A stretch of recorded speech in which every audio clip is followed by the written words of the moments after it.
All right, thank you, thank you. All right, thank you, everybody. Thanks for tuning in. Thanks for logging in here and taking some time off of a Sunday afternoon. I'm just letting a few more people know that I'm going live right now on this platform so that they can have an opportunity to join in right as well. And, you know, today I'm going to go over some real amazing content. I'm going to talk about the Atlanteans. I'm going to talk about the different scriptures, cylinder scrolls, ancient texts and tablets that exist, and that really paint a picture of this amazing story that takes us deep into the ancient past. I'm talking about millions of years into the ancient past. And we're going to, hopefully I can paint a picture for you as to not only what happened back then and where this all started, but also point out some key text that you can go research for yourself and add to your own personal library and your own knowledge base as well, so that you can say, okay, wow, yeah, I've got a great base to go on now to build on my own research. Because the biggest thing that I'm a fan of in this whole knowledge empire is people becoming their own researchers, people doing the work themselves, and not just saying, oh, Billy said it, so that means it's true, or Neil said it, so that means it's true. That is something that I'm totally against. I'm totally against people taking everyone's word as, you know, bond. I think that when it comes to, you know, learning true ancient history and conspiracies and all this rabbit hole stuff, I think that the person that's listening and learning about it has to go and develop research on it. And if they don't, I don't think they should talk about it. And that's really important to me, because if I'm sitting up here telling you everything that I feel I've done in research, and you don't go and do your own research, or at least spend some time delving into it, you might not be able to dedicate your life into it like I have, but at least put effort and energy into digging a little deeper and trying to just check some of the sources, then it's the same thing, in my opinion, as going to a temple somewhere and listening to somebody speaking behind a pulpit and just taking everything as word. We really need to develop researchers on this planet. So when you hear information from myself or anybody else, and you go and spend time and energy looking into it to the best of your ability, then I think you have the right to talk about it to others or spread the information to others. I think that if you don't even look into it whatsoever, don't take any energy and put any energy into it, I think you're doing a disservice to the planet by spreading the information. Because what if something is wrong? What if something is totally fabricated? I see a lot of that in the conscious community. A lot of stuff is just totally made up. There's a lot of fake information out there as well, a lot of fake news in the conscious community. That's a fact. So we don't want to just see something and go, oh, that looks great, it sounds great, and so said it, so I'm going to take it and I'm going to spread it all around like wildfire. We have to develop the ability to do our own research, put our own energy into what we think may be valid and what we think gives us confirmation on what we feel we know. We got to put the energy into it and then tell other people. We can't just continue to spread stuff around without looking into it. That's one of our biggest problems as a species on this planet, in the community and outside the community. We take everything and we just run with it. We gotta stop and take the time, all right? So I don't wanna beat a dead horse, guys, but I'm gonna go ahead and share my screen and start the presentation. It's gonna be a great afternoon here, great early evening for some of you as well. And I'm gonna go in, all right? So let's see here, screen share.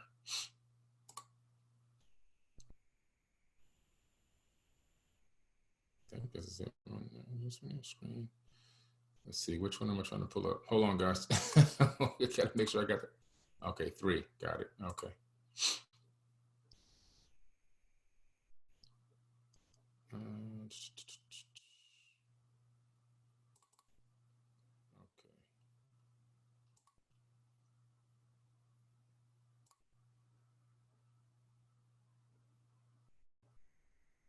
Just make sure I'm in the right one, guys. Hold on. Yes, looks like the right one. I have so many presentations.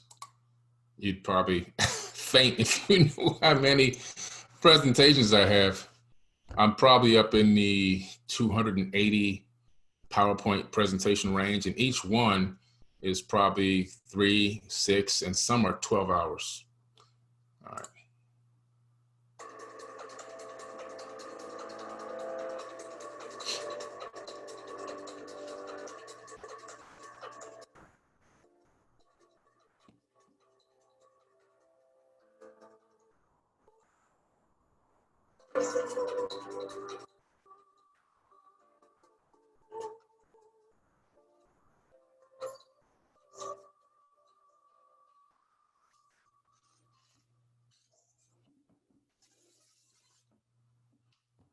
I do want to thank Neil for that amazing intro and reading of my bio.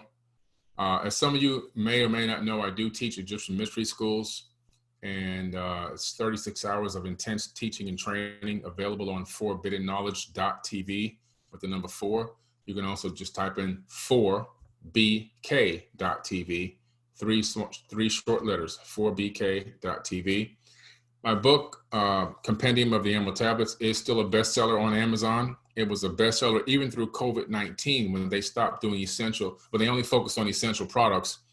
My book was still a bestseller on Amazon, and they're requesting now in several different languages the book. So the book is doing phenomenal and doing very well, still resonating with a lot of people around the world, and I'm very excited and very happy about that.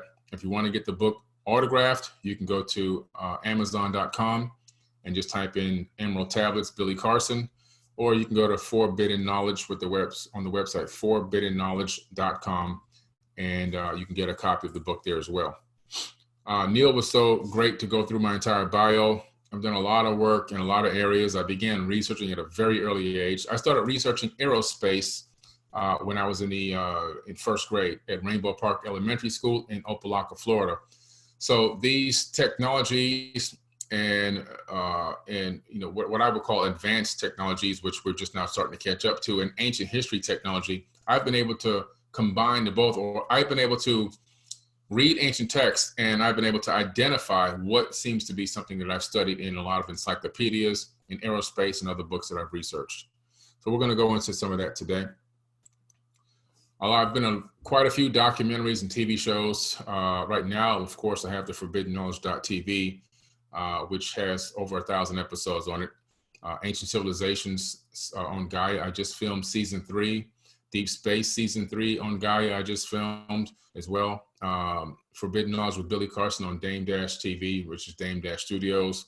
Restored, UFOs, The Lost Evidence, and UFOs Uncovering the Truth. All 3 of those shows are all on the Travel Channel right now. Knowledge for Ascension with Billy Carson, that's now live on Forbidden Knowledge TV. I've been in many documentaries and TV shows. I'm on the History Channel, the Travel Channel, Discovery Channel, and the Science Channel all at once. So I'm out there. People have seen my content, and it seems to resonate with a lot of the media outlets because they believe that their viewers want to hear what I have to say. So I've been, working with them and getting out as much content, alternative content, as I possibly can, because this is the time to get content to the mainstream. Before, we used to be like, oh, the mainstream doesn't want to hear what we have to say, and so forth and so on. We've now hit a crossroads where the mainstream has people working there, and these producing companies or producers, they now have become conscious, and now they want to get alternative information out, and they're excited about it. So this is the time. This is like, strike, let's say, when the fire's hot or whatever. So this is the time right here to really get yourself out there in the mainstream. So I've taken advantage of that. Instead of taking a back seat and just kicking my feet up and watching the world burn, I've taken advantage of my opportunities to get my information out to the mainstream in the best way that I possibly can. I am a world traveler. I've been all around the world. I've been around the world now 2.5 times. This summer would have made my 3.5 time, because I would have did a full circle again this summer going into the fall. Unfortunately, we had COVID-19, which canceled all of my trips up until now. There was one trip that I'm looking forward to taking in August, which would be a trip to Egypt, and taking a very small amount of people there with me in August. As far as we know right now, we got to see how this thing, it's a very fluid situation. We got to see what happens on a day-by-day basis. But this is me standing in the King's Chamber and also standing in front of the Great Pyramid at Giza. The King's Chamber is really an amazing place. Now, the Grand Gallery leading up to the King's Chamber is 299,792, 458 meters per second, which is the speed of light. It matches the actual, what do you call it? The longitude of the Grand Gallery, which is 29.9792458 north. So what's interesting is the actual location of the Grand Gallery inside the Great Pyramid is the exact digits of the speed of light in meters per second. And people say, well, meters per second, meters didn't exist until the 1960s. And actually not. We discovered Proto-Sumerian cuneiform writing, we meaning mainstream archaeology, and is documented and in museums that have the metric system built into them in their counting, in their calculating system. So we have a proto metric system in the Sumerian cuneiform discovered in where? In South America. So, you know, this is incredible stuff. And so every day more information gets released that lets us know that there's a much bigger picture here and we're dealing with a global civilization.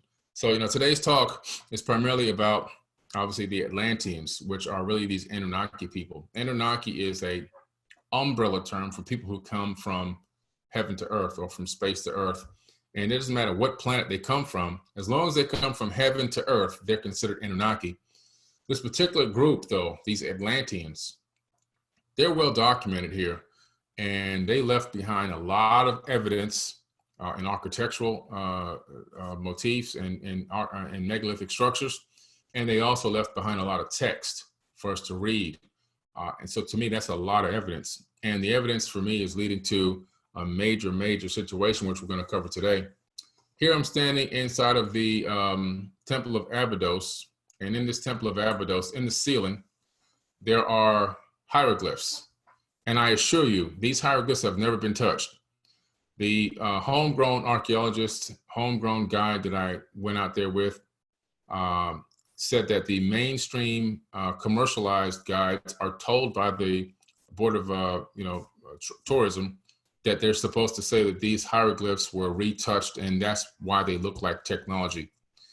These hieroglyphs are even clear from my perspective standing there, have never been touched.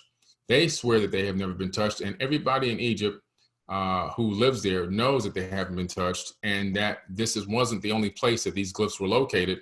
They were located in multiple locations and in different writings. And I was fortunate enough to be able to see a lot of those and document those. So these technological hieroglyphs appear to be all over Egypt. It's pretty amazing stuff. Here I am at Ollantaytambo. I'm at the top of the mountain. This is one of the most amazing places in the world because there's an actual fortress at the top of this mountain. And the fortress has megalithic stones, and those megalithic stones, which aren't in this particular photo, were taken from another mountain about, almost a couple hundred miles away by the time you tally up how far you have to travel to get up there to quarry them. It's really amazing stuff, how they go up and down mountains with, 5-ton stones and so forth, 1,000-ton stones as well. This is Machu Picchu. What an amazing place this is. I was fortunate enough to hike up Machu Picchu, and this place truly is a place of the gods. It's an amazing place where there's evidence to me of terraforming, like this gigantic face in the background looking up at the sky. You can just, from this angle, you can only see the nose and maybe the forehead, but from another angle, you'll be able to see it's an entire face looking up at the sky. And that is a super massive mountain that was completely terraformed using some type of advanced technology. And there's some amazing places there. If you've never been to Machu Picchu, I really recommend it, but make sure you're in shape before you go because the oxygen there is extremely thin and some people could not make the hike. They had to stop. Here I am at Sacsayhuaman. This is my guide. He's a homegrown guide. His name is Elvis. I always get homegrown guides. Yes, his real name is Elvis, by the way. That's what his mom named him. She must have been a fan. But he was born and grew up there. His uncle is a sage. He's he's friends with witch doctors. I mean, this is like a real guide. This is what I consider to be a real guide. Behind these stones that I'm standing in front of, there's even hidden gold, which is why the military guards this area night and day as well. Here I am over here at Ta Prohm in Angkor Wat in Cambodia. That went too fast. I had a great time in Cambodia. Cambodia is an amazing place. I hiked 37 miles in the jungles of Cambodia. And that was with 100% humidity and 120-degree heat every single day, okay, for 7 days straight. What an amazing trip it was. It was phenomenal. And I got to see something really interesting here, which, let me move this out the way. Dinosaurs etched into stone, proving that dinosaurs did walk with man at one particular time. Yes, a large amount of them were wiped out by some type of a nuclear event. And I do mean nuclear because when you go to the museums, you discover that the bones of the dinosaurs are painted with lead paint. And the reason why they're painted with lead paint is to keep the radiation from coming out. Because the radiation in most dinosaur bones is 2 to 3 times higher than the background radiation. What could cause that? Well, weapons signature can cause that. So weapons definitely took out the majority of the dinosaurs. However, some did survive, and human beings lived amongst them and documented them, not only here in Cambodia, but in many other places around the world, including the henge that was discovered in the Lake Michigan in the United States. There's also Göbekli Tepe, which has these giant stone pillars etched with dinosaurs in them in Turkey and similar for Turkey. So all over the planet, you'll find that human beings had seen, witnessed, and interacted directly with dinosaurs. Here I am at Akrotiri in Greece. This is a huge dig site. You can't even see the full dig site from this angle. But the reason why it was so amazing, this is one of the very last digs on an ancient Atlantean site. This is one of the cities of Atlantis in Akrotiri that you can actually go to and see the dig live, and you can see technology right there on the spot. Toilets on the second story that flush, a complete plumbing system running through the entire city before it got covered by ash from a volcano. You can see technology where they have 2 and 3 meter blocks, but there's like 4 millimeter with a 4 diameter hole going straight through from one side to the other. Okay, technology can do that, not chicken bones and copper sticks and copper chisels. So it's really amazing. And they had other areas where there was some intricate pieces that were there that I took photos of, and I did a whole blog about this and put all the photos up. A lot of technology in Akrotiri, Greece at this dig site, proving that these Atlantean people were very extreme and extremely talented and extremely technologically advanced. One of the amazing things about the toilet, not only was it on the second story, but it was able to flush, and it had a suction mechanism to suction out any smells to the outside. So this toilet in a lot of ways was probably better than toilets we have today. I think there's a lot of places that can utilize that technology right now. Here I am at the top of, I'm standing on top of the Pyramid of the Moon, and behind me is the Pyramid of the Sun in Teotihuacan, Mexico. I think that was back in 2014. This is, again, another pyramid of the great Atlantean, Thoth, T-H-O-T-H. You can call him Thoth, Thoth. I call him Thoth. He's also known as Quetzalcoatl, Kukulkan, Viracocha, Lord Pakal, many, many names, of course, in Mesoamerica. He was a Teotihuacan. He founded the Teotihuacan civilization and built the pyramid I'm standing on for his wife. The one behind me is a copy of the one that he built in Giza, and it is exactly 50% the height, identical on the base, and also built on top of an aquifer, because the one behind me, the Pyramid of the Sun, is a power generation device as well, just like the one at Giza in Egypt. And what's amazing is these pyramids here in Teotihuacan are perfectly aligned with the Orion, just like the ones in Giza as well. And here I am standing in front of the giant Kukulkan pyramid, and this pyramid is basically a calendar. It's a giant calendar. This is not a power generator. This one is a calendar made for keeping celestial time and annual time and rotations around the sun down in the Yucatan Peninsula. So I'd like to give a quick shout out before I get into this to my admins on Anunnaki history, because they do a lot of hard work for me and my groups. Some of you may or may not know, but I have a lot of groups and a lot of pages and a lot of Instagram accounts, a lot of social media accounts in general. In total, I have 139 social media accounts across all platforms. And this particular group, Anunnaki History, is one of my largest online groups on Facebook. And these are the admins for that group: Dawn Jensen, Alex Teplish, Thomas Mikey Jensen Schroeder, James Tracy, Nikki Rayner, Tone Bone, Dolly Thomas. Well, some of them are duplicates. We have the same admin twice in there: Ed Parker, Bianca, Dominic Joyce, of course myself, Tina Salt, Bianca, JJ Ainsworth, and Renee Molinari. I want to thank them very much for their contribution to help me run and manage Anunnaki History on Facebook. Our story today is going to start off in the Pleiadian star system. Now, the Pleiades is mentioned in a lot of text. It's well-known, well-documented area of the sky where you'll see the seven sisters is what they're called in the biblical text. They're called, the Pleiades. Homer's Iliad is mentioned the Pleiades. And these stars, there's, from our perspective on Earth, it appears to be seven bright stars, but in reality, it's many more stars than that. Now, these stars have planets, and those planets have life. And those planets also have moons, and some of those moons that orbit those planets have life as well. This is a very active part of the sky that is a really amazing part of our ancient history, because our progenitors come from here, come from there. We literally come from the Pleiades. So the Pleiades, or Pleiades, however you want to call it, I mean, when you really dig into them and research them, you start to discover that there was an ancient galactic war millions of years ago in that sector of the galaxy. And what's also interesting is the fact that these people became space refugees and spread out all around, different regions of space, and eventually seeded some planets with life. And we're going to find out the whole story today, and we're also going to find out where we came from as well. So like I was saying, there was a galactic war in the Pleiades. Now, this galactic war was something you would see in Star Wars, literally. Like, it was really a Star Wars battle. Planetary destroyers, Death Stars, people being blown up and killed in space, the Lyrians versus Syrians. It was massive. It was an emperor, it was an empire.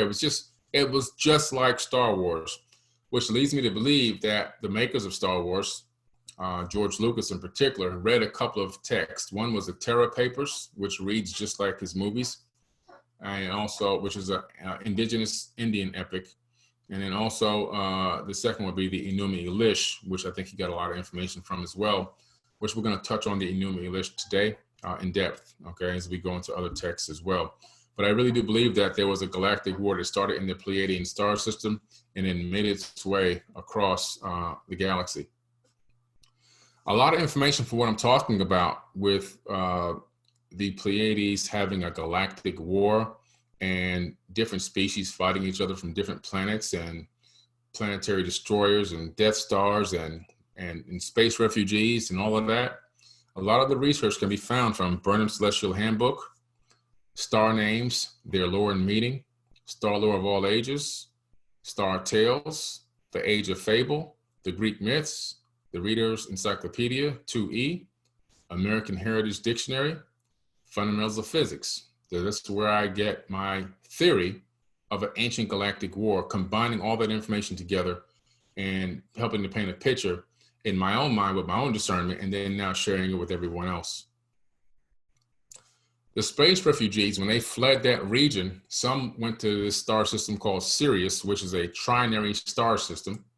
Means it's got 3 suns, okay? A, B, and C, the Sirius star system. You can only see mostly A from perspective on Earth because of the brightness of A, but B is a failed star, in other words, ran out of fuel. And C is there as well, so it's a trinary. Then you have Orion's belt, which of course a lot of people here on Earth are very familiar with Orion's belt. And Orion's belt is attributed to or owned by Osiris, the ancient Egyptian god Osiris, who really predates Egypt by probably 100,000 years. And he predates the Kemetic region, the Kemetic names, by probably another 100,000 years. He was one of the very first to come here in super antiquity. I mean, super antiquity, about 450,000 years ago, and helped to establish civilization on this planet from his race of people from his planet. Now, he was attributed to Orion's belt, the Orion. And what's interesting is a lot of these ancient gods who were kings and rulers had star systems and planets and moons attributed to them because they actually owned them. People actually owned these planets and moons and star systems and constellations. In particular, Osiris owned the Orion's belt, which means that he was the king not only of where he was here when he was here, but he was also a king of another star system entirely. Some made it over to Aldebaran, Hades, and the Pleiades. Of course, some people still survived in that region of the sky as well. So we have people spread out all over the place as this galactic war took place. And when you blow up a planet will create a lot of debris, like our asteroid belt is an exploded planet, which we're going to talk about today. And that debris will then flow through space and gravitationally be connected to other planets and moons, hit them, collide with them, and cause those planets and moons to also sometimes explode or create so much debris that it destroys those planets and moons. And so people had to start fleeing. That's how you get space refugees. They're fleeing for their lives, literally, when that situation happened. And that region of space was so messy for such a long period of time. The only way to survive, the best way to survive, was to just get the heck out of there. And that's why people left.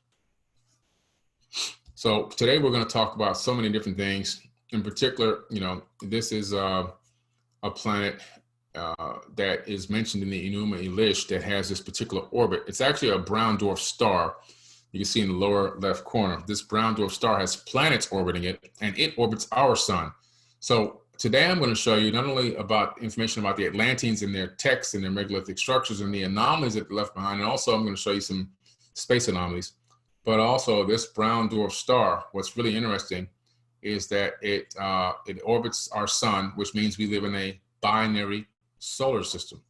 We live in a solar system with two suns, one dim sun that you can see with the infrared telescope, and the other one is our bright white sun that you can see. Some people think it's yellow, but the sun actually burns white. We get yellow because of fractals, but it is a white star. So we have our brown dwarf and we have our main sun, and they orbit each other in a binary system. And binaries are actually the norm, which we're finding out and we're learning more about. So we're going to talk about the Enuma Elish first and the 7 tablets of creation. I'm going to spend a little bit of time on this one versus some of the other texts, just because this text is so powerful and so mind-blowing, and what's in it will really awaken you to the true history of our ancient past. And I'm going to even show you how scribes would write this text, how they would actually scribe it onto tablets. So you can get to understand, like, the work that it takes just to write one sentence is so incredible. Nobody had time to sit around and make this stuff up, okay? This is an amazing epic tale, and the majority of the Old Testament of the Bible copied their information from the Enuma Elish, in most cases, word for word, okay? And in some cases, when it was too much to write, they just kind of subligated it and made it into whatever they could and added some of their own context to it. But the Enuma Elish primarily is where the Bible gets a lot of the Old Testament. This is what the tablets look like here. The Enuma Elish, the 7 tablets of creation. And these are the tablets here. These tablets are on display at the British Museum. You can actually go and visit the tablets. The tablets are real. It's not a mythological thing or something that nobody can get their hands on or find. We know about the tablets extensively, and I'm going to go into the history of these tablets with you today. Just a little bit. The Enuma Elish is the Akkadian cuneiform, also spelled Enuma Elish. It's a Babylonian creation myth. It was recovered by Austin Henry Layard in 1849 in the ruined library of Ashurbanipal at Nineveh, which is in Mosul, Iraq. Iraq is really the cradle of civilization, guys, for Homo sapien. And published by George Smith in 1876. Now, this is interesting. I want you guys to stop right there for a second. There's books that came out by a famous author named Zecharia Sitchin, which I love and have so much respect for. They tried to dirty up his name before he died at the end in his 90s, unfortunately. and make his work look like he just made up these stories and he was the only person that can translate these tablets. Well, that's false. And again, that's where a lot of the fake news comes from, the conscious community. As a matter of fact, Zecharia Sitchin didn't translate any tablets. His work was all based off of tablets that were already translated. And he provided his sources for everything that he utilized to create his theory in his books, in every single book. And he would, even at the end of every paragraph, he would tell you where he got the information from to create the context of what he wrote. So Zecharia Sitchin wasn't the only person that can translate cuneiform tablets, and the tablets that he utilized to write his stories came from pre-translated material before he was even born. So let me clear that up from the beginning. The Enuma Elish has about 1,000 lines and is recorded in Old Babylonian on 7 clay tablets, each holding between 115 and 170 lines of Sumer-Akkadian cuneiform script. Most of Tablet 5 had never been recovered until recently. Tablet 5 was discovered at the Somalia Museum in Iraq. This epic is one of the most important sources for understanding the Babylonian worldview, centered on the supremacy of Marduk. Now, Marduk, or Marduk, however you want to say it, is also known as Amun-Ra, okay? And this was a person that really did exist. Not only did he exist, he made it into the modern day Bible. His names are in there. In the creation of humankind for the service of the gods. Its primary original purpose, however, is not an exposition of theology or theology, but the elevation of Marduk, the chief god of Babylon, above all other Mesopotamian gods. You see this Marduk guy, he's the one who ushered in the monotheistic mindset, one God religion.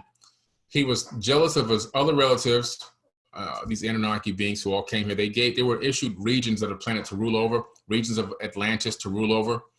And it was getting him pissed off that he wasn't the only one being worshipped, to the point where he even created a war out of this. He made everybody that he was ruling over claim that he was the one and true only God, which made it into the Bible. And to also, every time they gave thanks for anything, that to give praises and thanks to him. So that's where we get amen from. It doesn't really mean so be it, as it does really mean it was ordered by a killer, a deadly guy, one of the most brutal rulers of all time. This guy here, and also full of ego. Matter of fact, he was so full of ego that in the original story of the Enuma Elish, the planet that crashes into Tiamat was named Nibiru. And in a later version, he had that tablet rewritten to say Marduk instead of Nibiru, because he wanted to be the destroyer. This is how big this guy's ego is, okay? Now, when you hear the word God during this lecture, keep in mind that I'm not referencing the creator of the universe. That's very important, guys.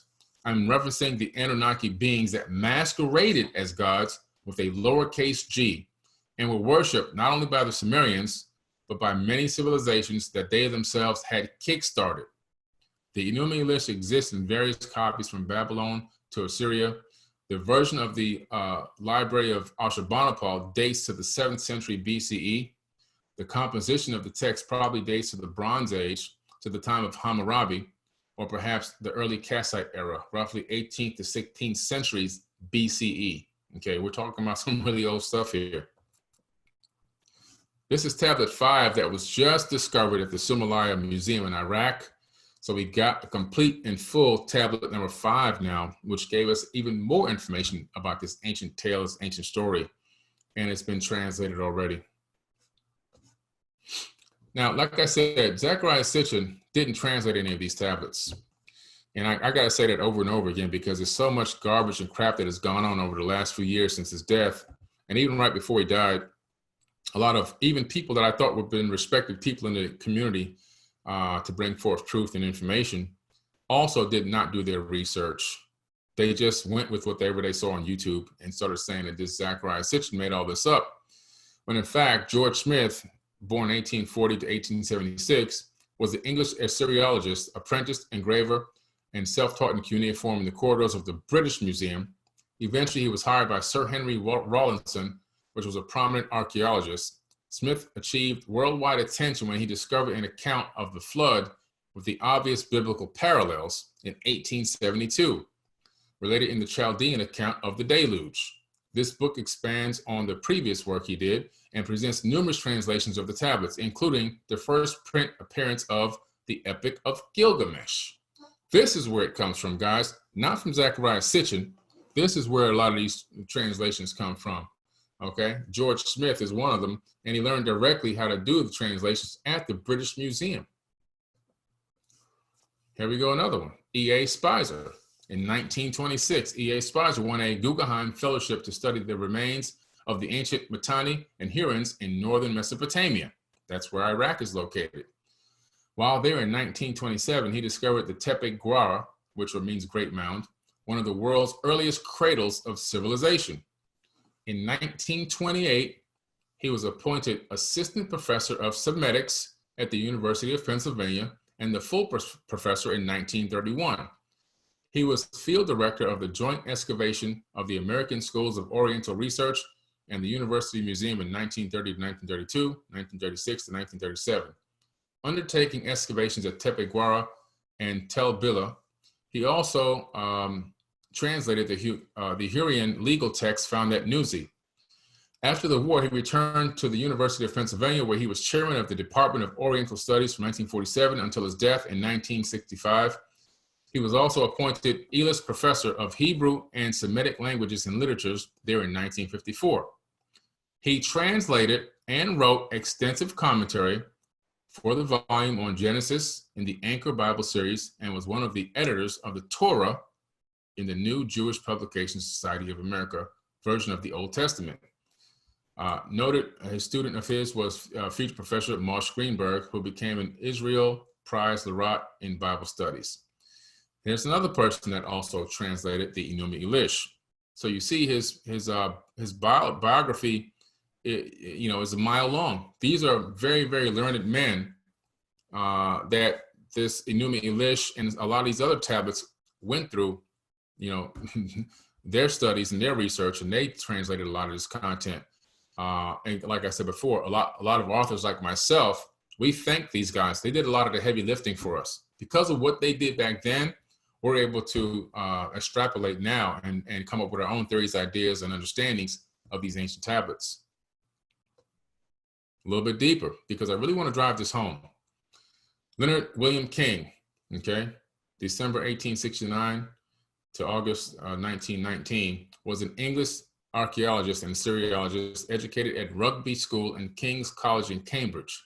He collected stone inscriptions widely in and near the Far East, taught Assyrian and Babylonian archaeology at King's College for a number of years, and published a large number of works on these subjects. He's also known for his translations of ancient works such as the Code of Hammurabi, which is an amazing code of script. You got to read that script. He became the assistant to the keeper of the Egyptian Assyrian antiquities at the British Museum.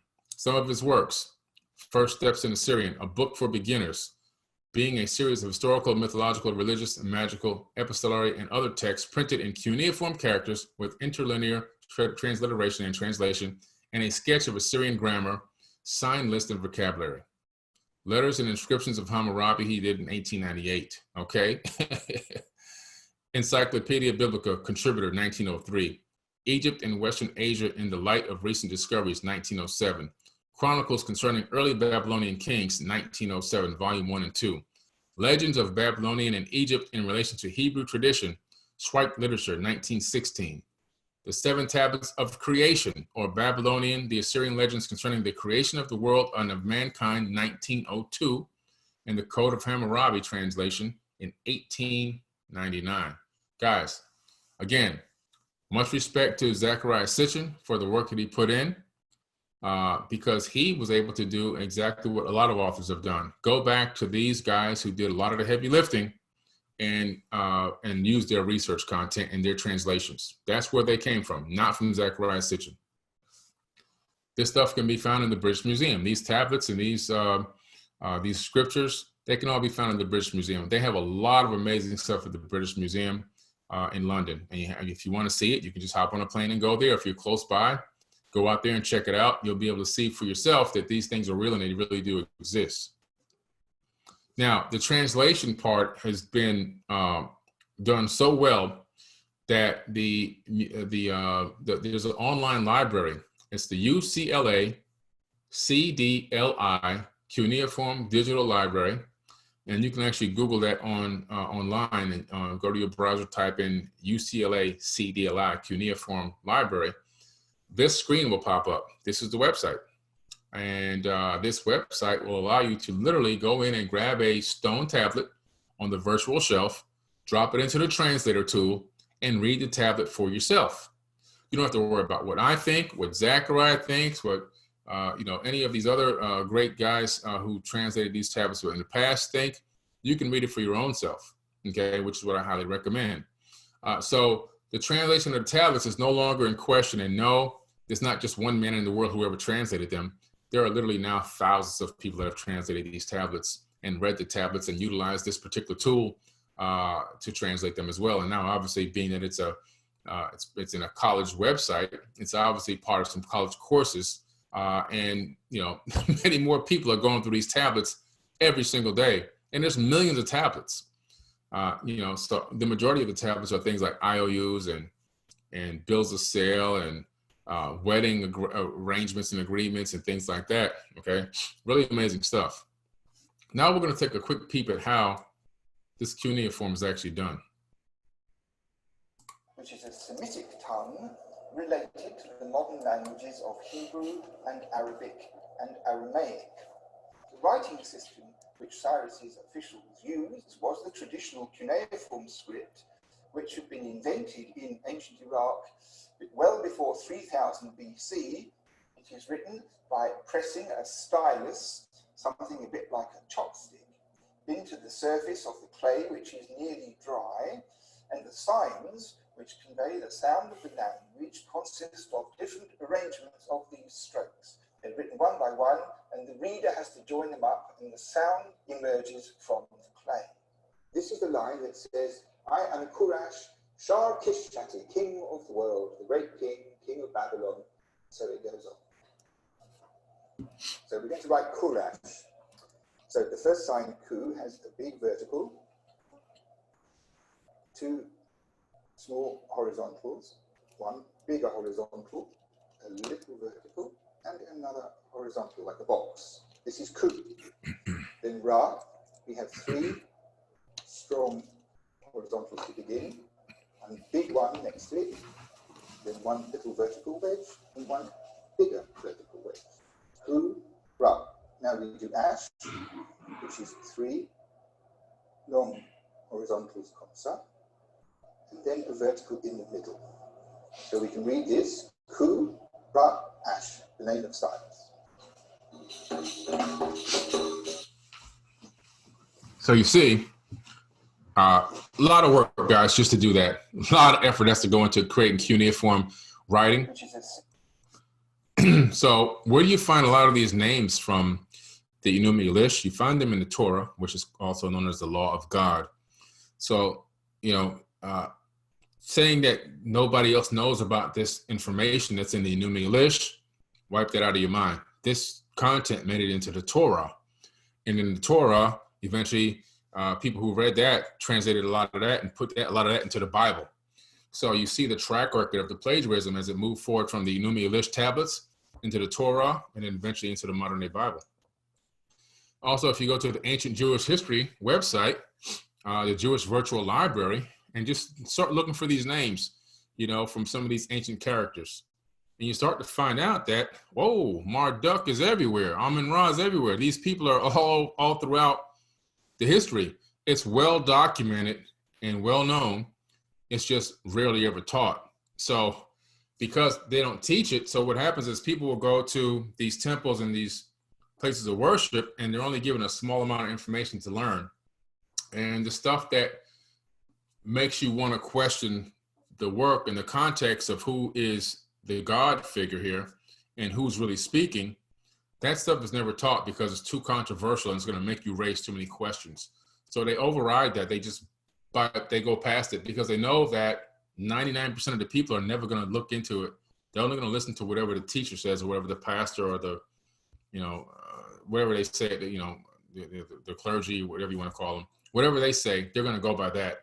And when they get done that day, they're going to go home and they may read those verses over again a couple times, and that'll be the end of it.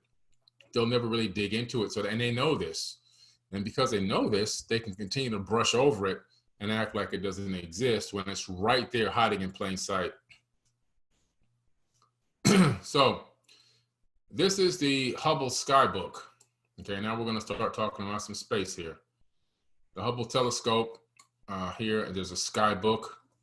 The Hubble Skybook has now just looked in one tiny pin of the sky, one tiny pinhead of the sky, and found 2 trillion galaxies.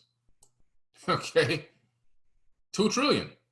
2 trillion galaxies looking at an area of the sky the size of a pin, the head of a pin.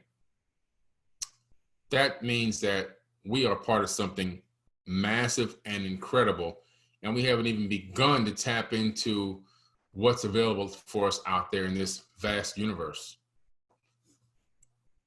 Where do we come from? Well, this is an interesting topic to talk about because it appears that we're coming from this arm out here in the Milky Way galaxy. And this arm is out here kind of in the boondocks in a nice, calm area where there's not a lot of geological disasters happening on a consistent basis because everything's kind of settled a little bit in this area, in this region. And so, you know, our planet is orbiting our sun, and our sun is orbiting the galactic center, the galactic equator. The galactic equator of our galaxy is a supermassive black hole, as in most galaxies have a supermassive black hole at the center of their galaxy, okay? Now, what's interesting is, let's take a look at our inner solar system and see a little bit more about where we may come from here. This is what people typically think.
So when we look at our solar system, this is a solar system that we typically think exists, and how we think that that's the way it started. In reality, that's actually not the way it started. And it really is because of a merger of 2 different galaxies. And this is something that happens quite often. So we ourselves, in our solar system here in the Milky Way, are aliens. Aliens because we actually come from another galaxy. I'm going to show you that real quick before I get into that. Sometimes these things get a little out of order, guys. Hold on 1 second for me. So we're part of the Sagittarius dwarf galaxy. So the Sagittarius dwarf galaxy is merging with the Milky Way galaxy, not the Sagittarius constellation. Don't get the 2 confused. There's another galaxy called the Sagittarius dwarf galaxy that's being swallowed up right now by the Milky Way. And the exact point where the 2 intersect and the swallowing up is happening is right where our solar system is located. And now scientists have finally backtracked it and realized that we're not from here, that even our solar system is alien to to this Milky Way galaxy. We're from another place completely and entirely. We're from a completely different galaxy altogether. Okay. Scientists now know we're not from here. Imagine the shock of growing up in a loving family with people you call mom and dad, and then suddenly learning that you were actually adopted. This is the same sense of shock that came as scientists announced that the sun, the moon, and our planet and its siblings were not born into the familiar band of stars known as the Milky Way galaxy. But we actually belong to a strange formation with an unfamiliar name of the Sagittarius dwarf galaxy. How can this be?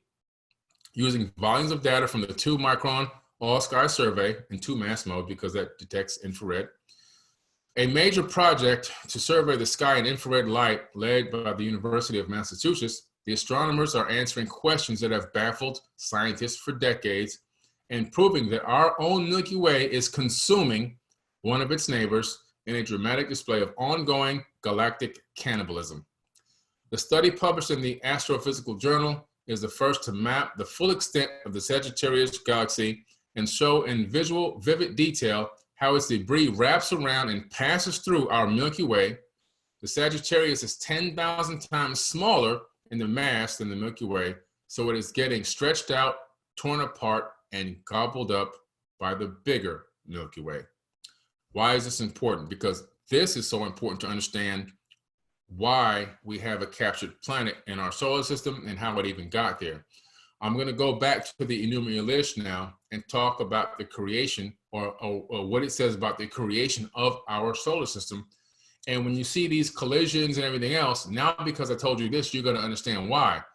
When you merge two galaxies together, all of a sudden you're going to have planets that are in very strange orbits that's going to cause collisions and things like that, and gravitational fields that push planets into different orbits and shift them around. So we're going to go into that real quick, and then I'll come back to rogue planets.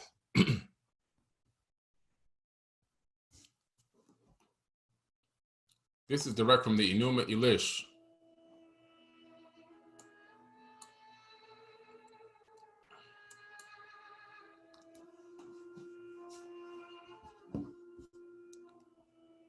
This is the account of the earth and its gold. It is an account of the beginning and how the celestial gods were created. In the beginning, when in the above, the gods in the heavens had not yet been called into being, and in the below, he, the firm ground, had not yet been named. Alone in the void, there existed Apsu, the primordial begetter.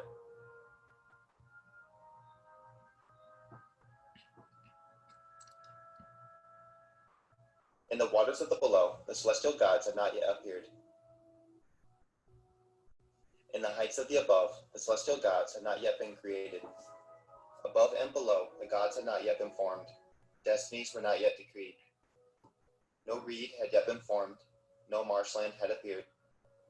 Alone did Apsu reign in the void. Then, by his winds, the primordial waters were mingled. A divine and artful spell Apsu upon the waters cast.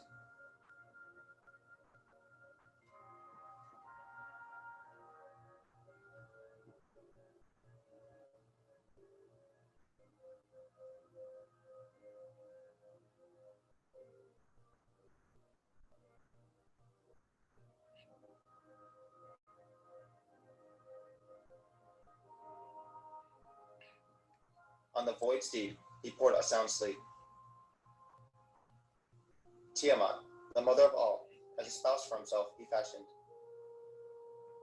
A celestial mother, a watery beauty she was indeed.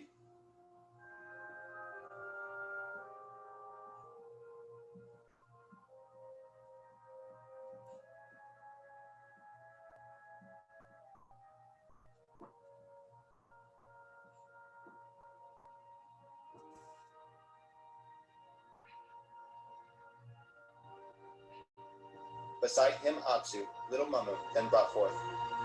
As his messenger, he him appointed, a gift for Tiamat to present, a gift resplendent to his spouse, Apsu granted. A shining metal, the everlasting gold, for her alone to possess. Then it was that the two, their waters mingled, divine children between them to bring forth.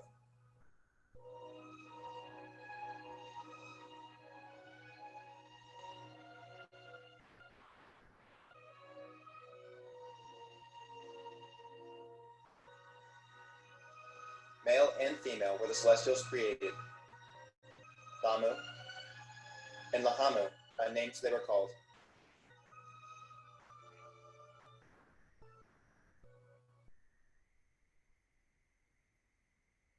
In the below did Apsu and Tiamat make them an abode.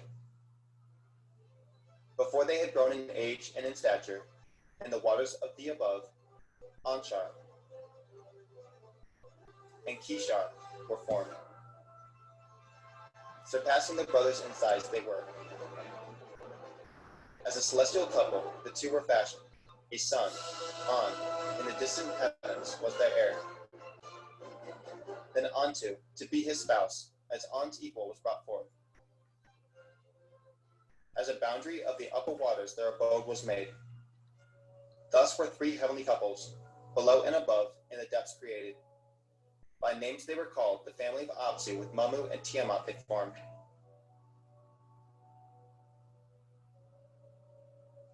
At that time, Nibiru had not yet been seen. The earth was not yet called into being. Mingled were the heavenly waters.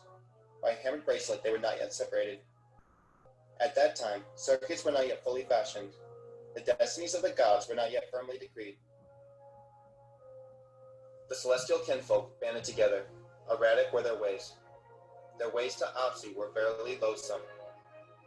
Tiamat, getting no rest, was aggrieved and raged.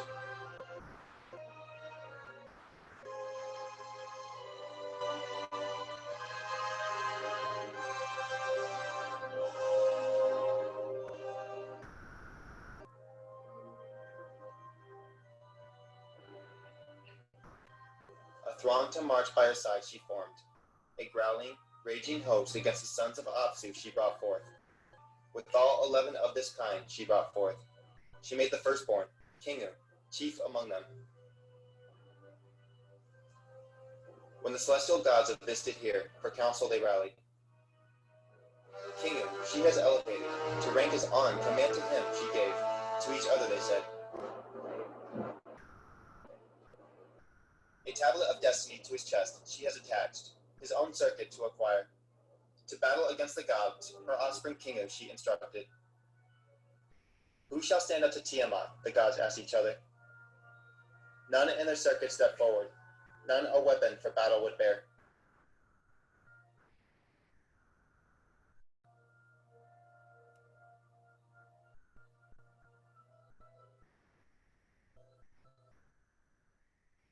At that time, in the heart of the deep, a god was engendered.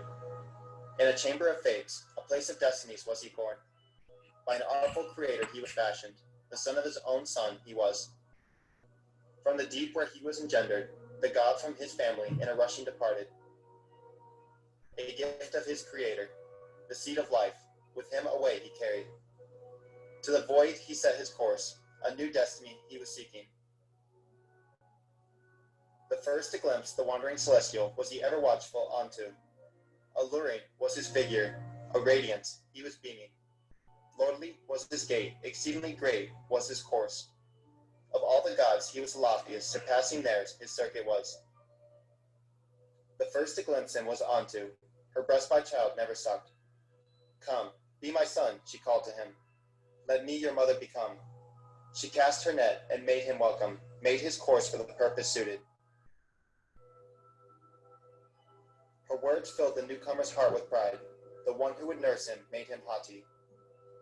His head to doubled size grew larger. 4 members at his sides he sprouted. He moved his lips in acceptance. A godly fire from them blazed forth. Toward Antu his course he turned, his face to An soon to show. When An saw him, my son, with exultation he shouted. To leadership you shall be consigned. A host by your side will be your servants. Let Nibiru be your name, as crossing forever known. He bowed to Nibiru, turning his face at Nibiru's passage.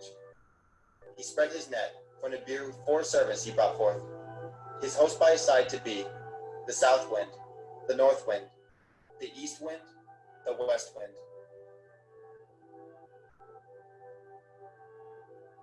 With joyful heart, on to Anshar, his forebear, the arrival of Nibiru announced.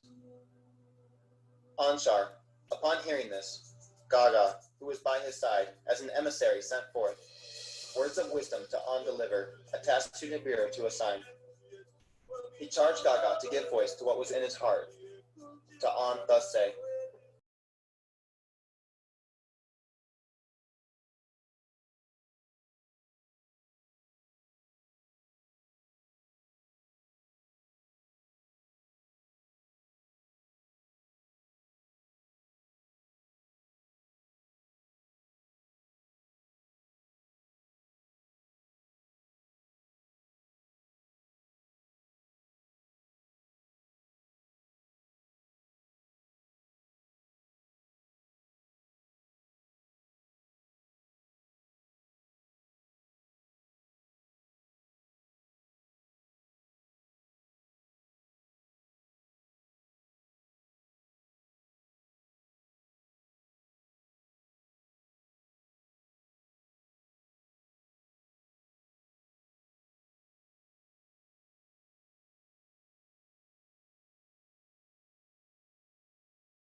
From this day on, unchallengeable shall be your commandments. To him they said, no one among us gods shall transgress your bounds. Go, Nibiru, be our avenger. They fashioned for him a princely circuit toward Tiamat to proceed. They gave Nibiru blessings. They gave Nibiru awesome weapons. Anshar, 3 more winds of Nibiru brought forth. The evil wind, the whirlwind, the matchless wind. Kishar, with a blazing flame, filled his body, and that to enfold Tiamat therewith. Thus, ready for battle, Nibiru toward Tiamat directly set his course.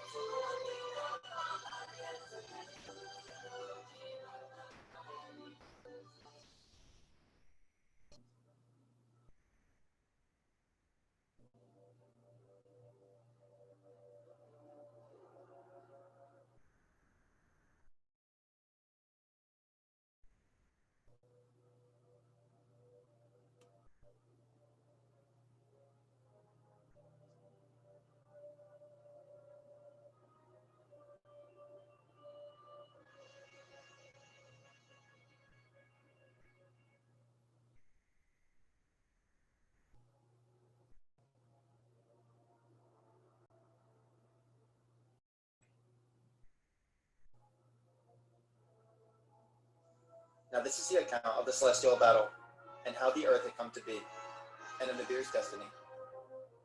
The Lord went forth, his fated course he followed. For the raging Tiamat he set his face, he spell with his lips he uttered.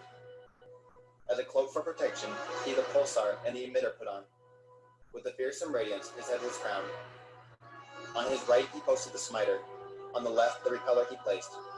The 7 winds, his host of helpers, like a storm he sent forth. Toward the raging Tiamat he was rushing, clamoring for battle. The gods thronged about him, then from his path they departed. And Tiamat and her helpers along he was advancing. The scheme of Kingu, her host commander, conceived. When he saw dying Kingu, blurred became his vision. As he gazed upon the monsters, his direction was distracted.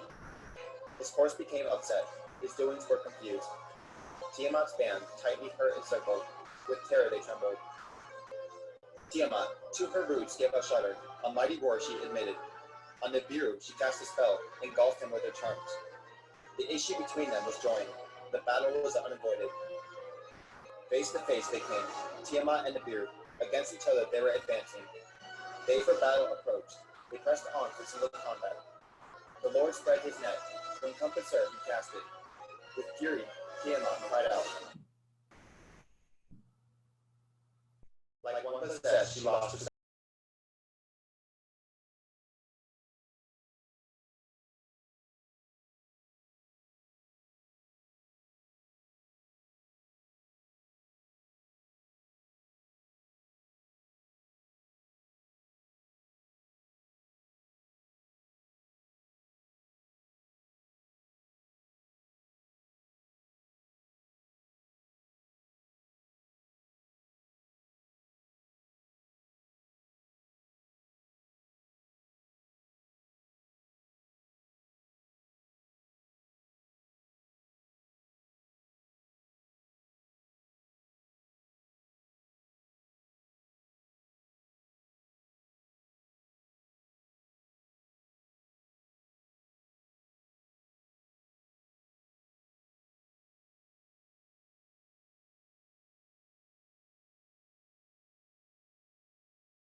carcass Tiamat now was. Beside the lifeless mistress, her 11 helpers trembled with terror. In Nibiru's net, they were captured. Unable they were to flee. Kingu, who by Tiamat was made the host chief, was among them. The Lord put him in fetters. To his lifeless mistress, he bound him. He wrested from Kingu the tablets of destinies, unrightly to him given, stamped it with his own seal, fastened the destiny to his own chest. The others of Tiamat's band as captives he bound, in his circuit he them ensnared. He trampled them underfoot, cut them up to pieces. He bound them all to his circuit, to turn around he made them, backward to course.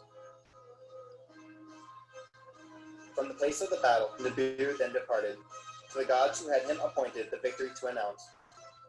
He made a circuit about Apsu. To Kishar and Anshar he journeyed. Gaga came out to greet him. As a herald to the others he then journeyed. Beyond, on and onto, Nibiru to the abode, in the deep, proceeded. The fate of lifeless Tiamat and of Kingu he then considered. To Tiamat, whom he had subdued, the Lord Nibiru then returned. He made his way to her, paused to view her lifeless body. To artfully divide the monster in his heart he was planning. Then, as a muscle, into two parts he split her. Her chest from her lower parts he separated. Her inner channels he cut apart. Her golden veins he beheld with wonder. Trotting upon her hinder part, the Lord her upper part completely severed. The north wind, his helper, from his side he summoned. To thrust away the severed head, the wind he commanded, in the void to place it. Nibiru's wind upon Tiamat then hovered, sweeping upon her gushing waters. Nibiru shot a lightning. To north wind he gave a signal. In a brilliance was Tiamat's upper part to a region unknown carried. With her the bound Kingu, who was also exiled, of the severed part a companion to be. The hinder part's fate Nibiru then considered. As an everlasting trophy of the battle he wished it to be, a constant reminder in the heavens, a place of the battle to enshrine. With his mace, the hinder part, he smashed the bits and pieces, then strung them together as a band to form a hammer bracelet. Locking them together, as watchmen he stationed them. A firmament, to divide the waters from the waters. The upper waters above the firmament, from the waters below it he separated. Artful works Nibiru thus fashioned. The Lord then crossed the heavens to survey the regions. From Apsu's quarter to the abode of Gaga, he measured the dimensions. The edge of the deep Nibiru then examined. Toward his birthplace he cast his gaze. He paused and hesitated. Then to the firmament, the place of the battle, slowly he returned. Passing again in Apsu's region, of the sun's missing spouse he thought of with remorse. He gazed upon Tiamat's wounded half. To her upper part he gave attention. The waters of life, her bounty, from the wounds were still pouring. Her golden veins, Apsu's rays were reflecting. The seed of life, his creator's legacy, Nibiru then remembered. When he trod on Tiamat, when he split her asunder, to her the seed he surely imparted. He addressed words to Apsu, to him thus saying, with your warming rays to the wounds give healing. Let the broken part new life be given, in your family as a daughter to be. Let the waters to one place be gathered, let firm land appear. By firm land let her be called Ki, henceforth her name to be. Apsu to the words of Nibiru gave heed. Let the earth join my family. Ki, firm land of the below, let earth her name henceforth be. By her turning let their day and night be. In the days my healing rays to her I shall provide. Let Kingu be a creature of the night. To shine at night I shall appoint him. Earth's companion, the moon forever to be.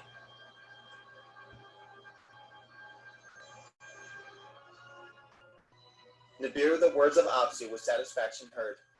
He crossed the heavens and surveyed the regions. To the gods who had him elevated he granted permanent stations. Their circuits he destined, that none shall transgress nor fall short of each other. He strengthened the heavenly locks. Gates on both sides he established. An outermost abode he chose for himself. Beyond Gaga were its dimensions. The great circuit, to be his destiny, he beseeched Apsu for him to decree. All the gods spoke up from their stations. Let Nibiru's sovereignty be surpassing. Most radiant of the gods is he. Let him truly the son of the sun be. From his quarter Apsu gave his blessing. Nibiru shall hold the crossing of heaven and earth. Crossing shall be his name. The gods shall cross over neither above nor below. He shall hold the central position. The shepherd of the gods he shall be. A shar shall be his circuit, that his destiny will forever be.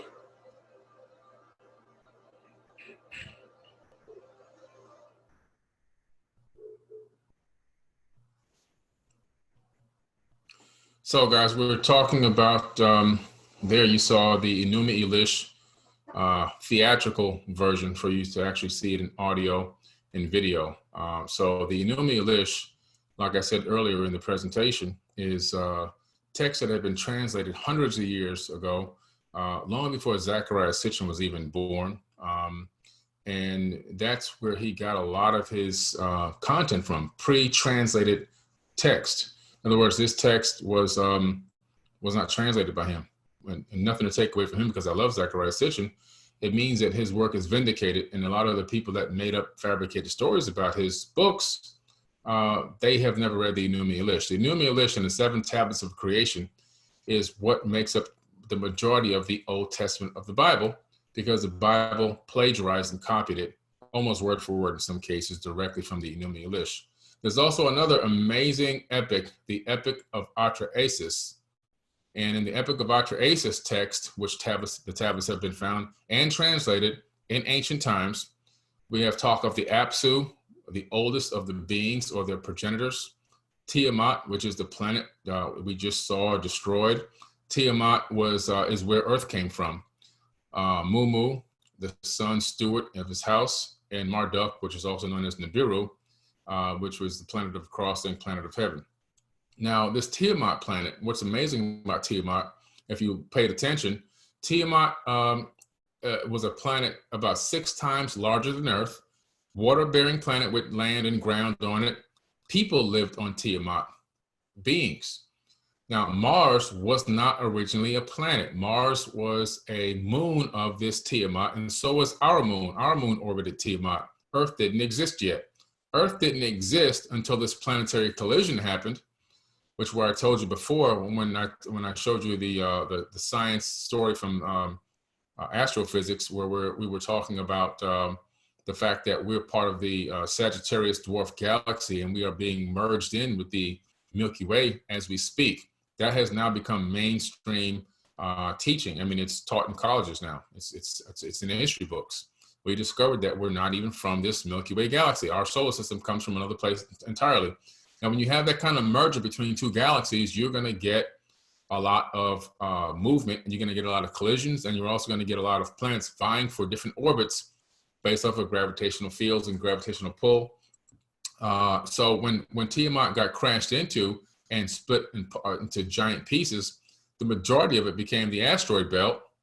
And then one huge chunk swept away with all of its organic material and water on it and recoalesced as the Earth, gravitationally forcing inward towards the sun, Mercury and Venus.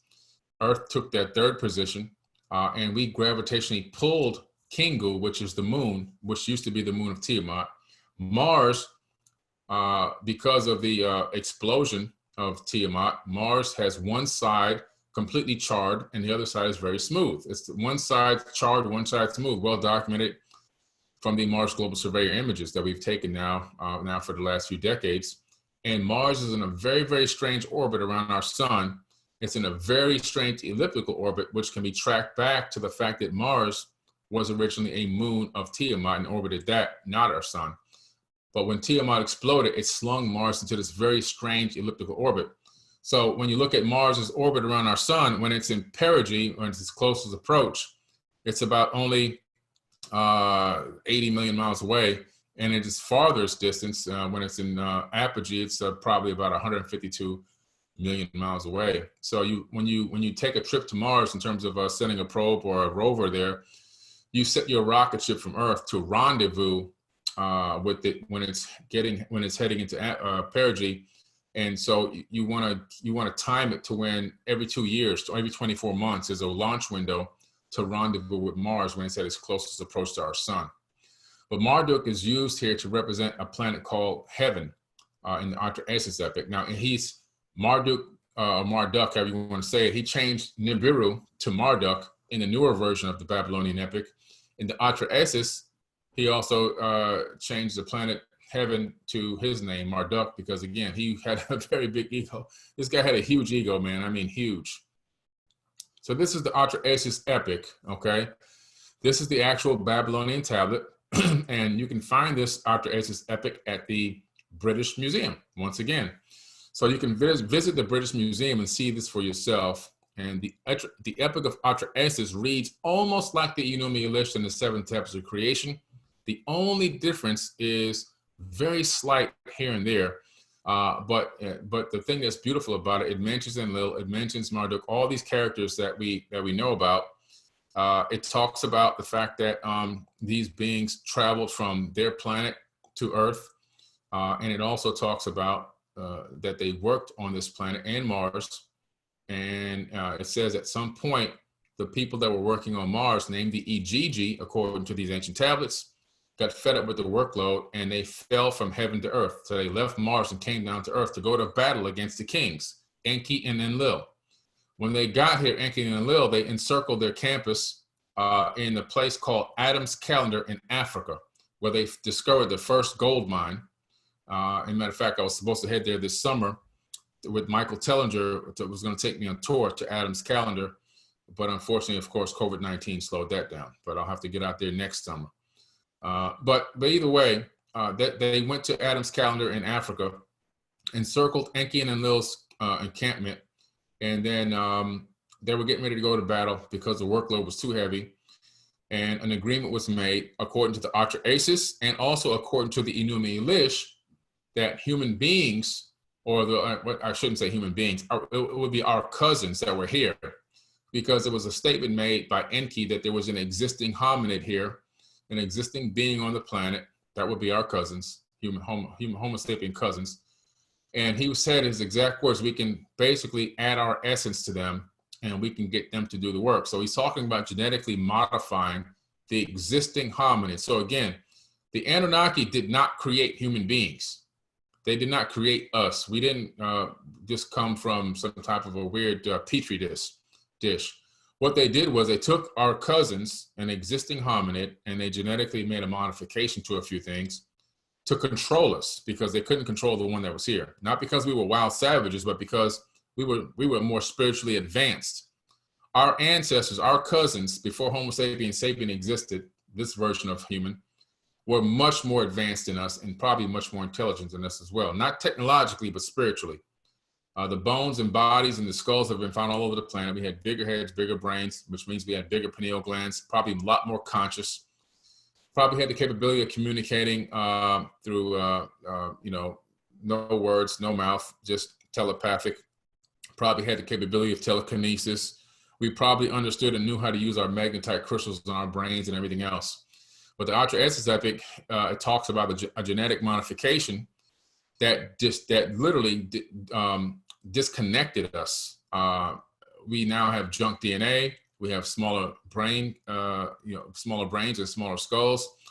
And the way that they rewired us by fusing chromosome number 2 and doing all this other stuff to us, they set us into robot mode, program mode. And they did a phenomenal job programming us as they masqueraded as gods and got us to do all the labor and work for them. And they didn't want to use robots because a discussion was made about using an artificial being, but they realized that artificial beings could replicate themselves and eventually take them over. So they wanted to use something biological, and that's why they chose the existing hominids. So obviously, there's a level of intelligence there that we haven't found yet, because us as humans right now, we're trying to use AI and trying to make robots with AI so that they can kill us. It's kind of weird. The Mahabharata is another one of the texts that we're going to be talking about today real briefly. This is a text that I just love to read. The Mahabharata is an amazing epic, ancient text. You need all these texts to pull together to really figure out what's going on or what happened in the ancient past. The Mahabharata is an ancient Indian epic where the main story revolves around 2 branches of a family of the Pandavas and the Kauravas, who in the Kurukshetra war or battle for the throne of Hastinapura. Now, interwoven into the narrative are several smaller stories about people dead or living and philosophical discourses. Krishna, Dwaipan Vaisa himself as a character in the epic, composed it. Now, Krishna was a blue being. He's depicted as blue. In ancient Egypt, you have beings that are depicted as blue. Ra, not Amun-Ra, but the original Ra. He was also blue. Osiris was green. And it wasn't because that was a color they decided to paint them on the hieroglyphs or in the statues. Excuse me. It's because that was their actual color, the color of their skin.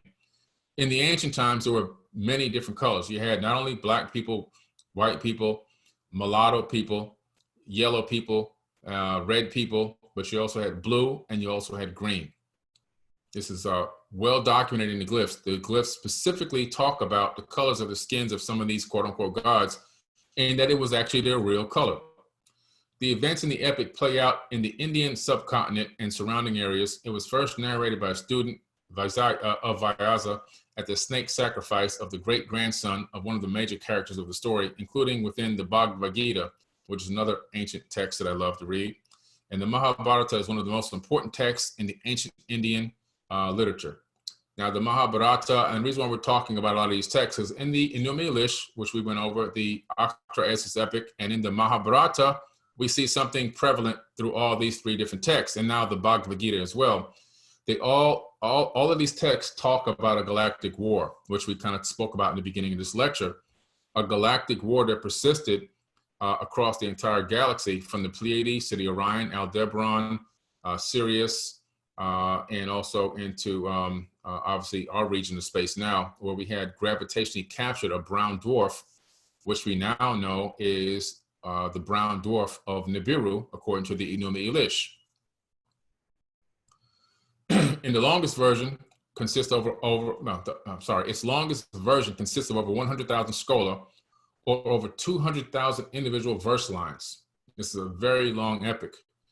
About 1.8 million words in total. The Mahabharata is roughly 10 times the length of the Iliad and the Odyssey combined. Now, Homer's Iliad talks about the Pleiadian star system extensively, and it talks about the galactic war of the Pleiadians.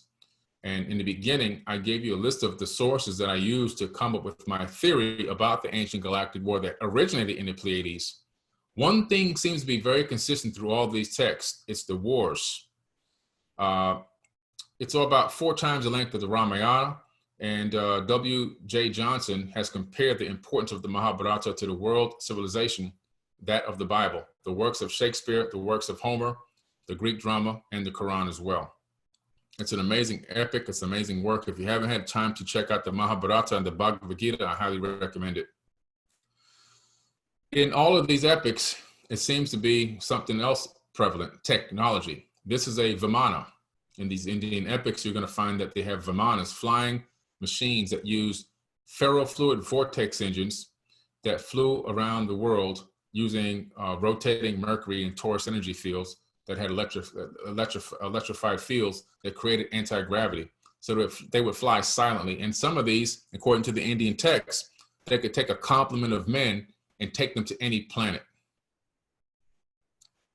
So one thing you'll see consistent and persistent with these, and these are all the Atlantean cultures. All these cultures, which seem to be different, are really all the same people.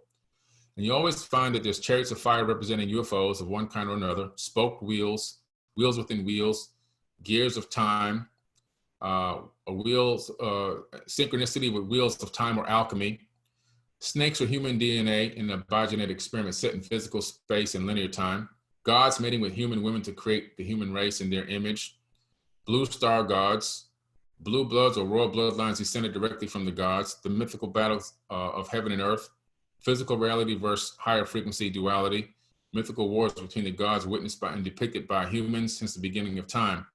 You see this scenario of what I just said playing out over and over again in all the texts. So no matter where the text comes from, the stories are always always saying the same exact things. No matter what region or even what time frame, they're always saying the same things.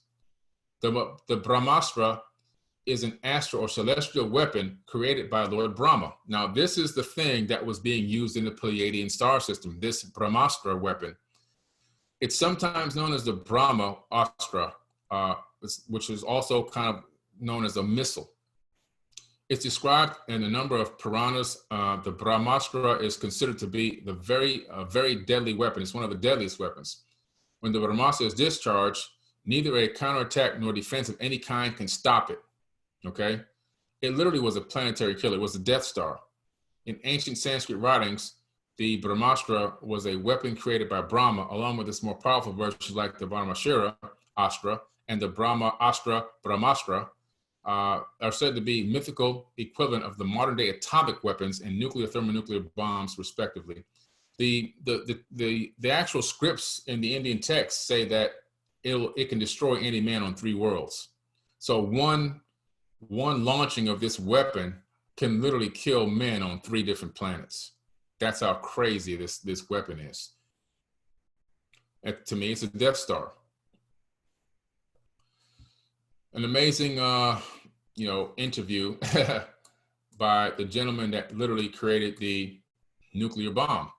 A lot of people think that the nuclear bomb was created by Albert Einstein. They're actually wrong. Albert Einstein did not create the nuclear bomb. He taught about splitting atoms and theorized about it. And when he discovered that the Americans were very close to splitting the atom, he actually made a phone call and said, "Don't do it."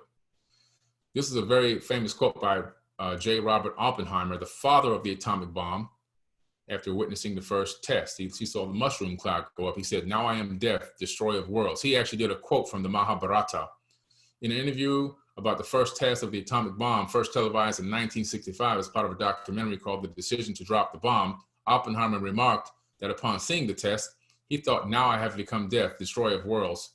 He was quoting from the 1944 Brahma Vimana and its Urshawood translation in Hindu scripture from the Bhagavad Gita.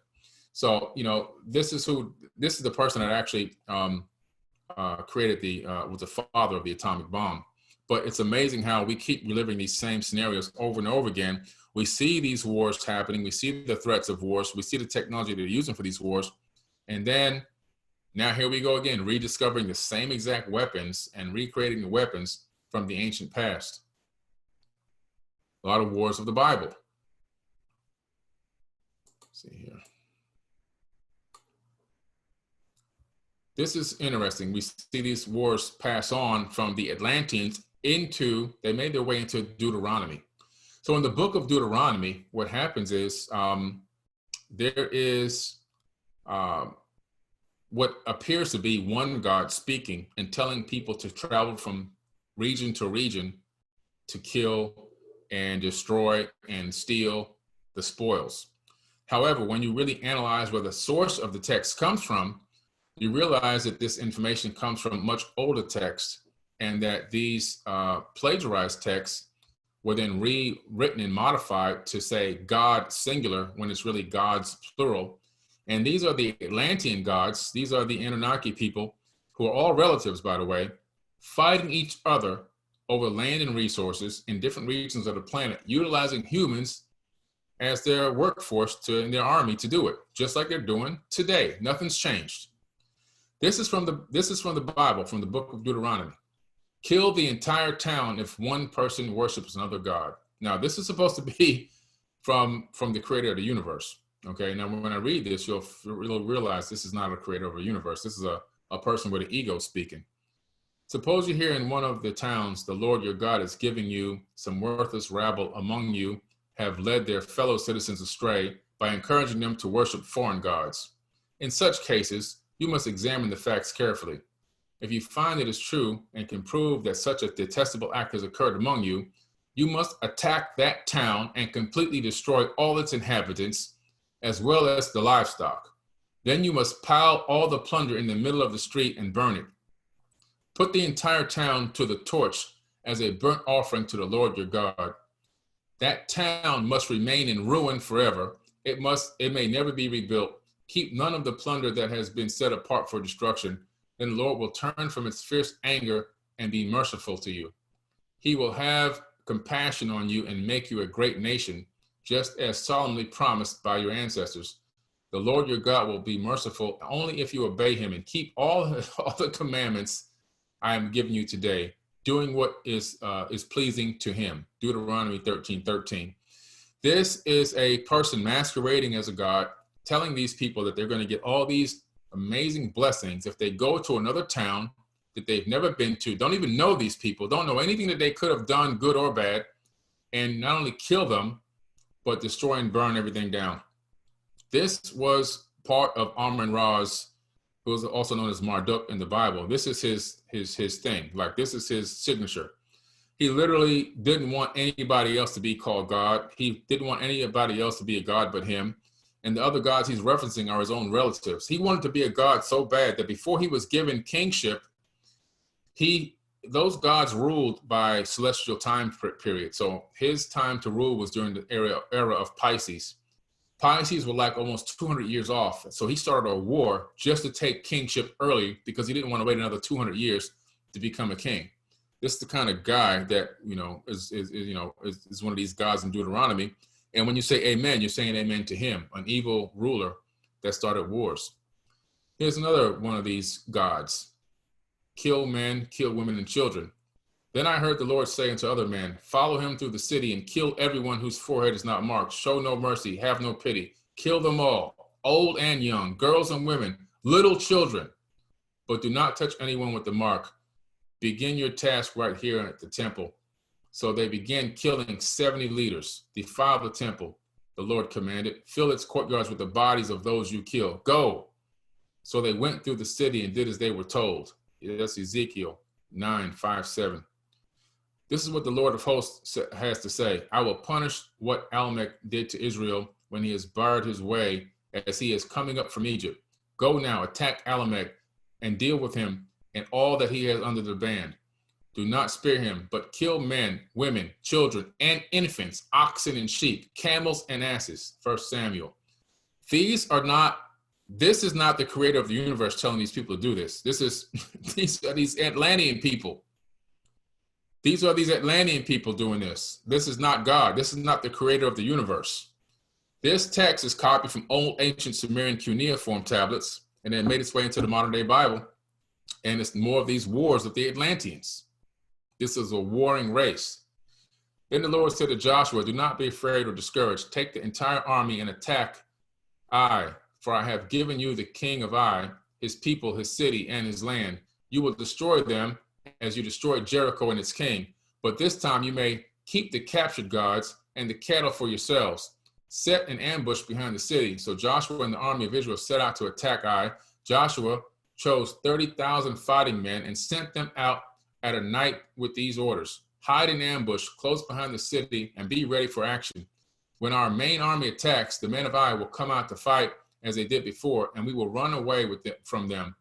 We will let them chase us until they have left the city, for they will say the Israelites are running from us as they did before. Then you will jump from your ambush and you will take possession of the city, for the Lord your God will give it to you. Set the city on fire as the Lord commanded. You have your orders. Again, this is not the creator of the universe speaking. This is one of these Atlantean people speaking.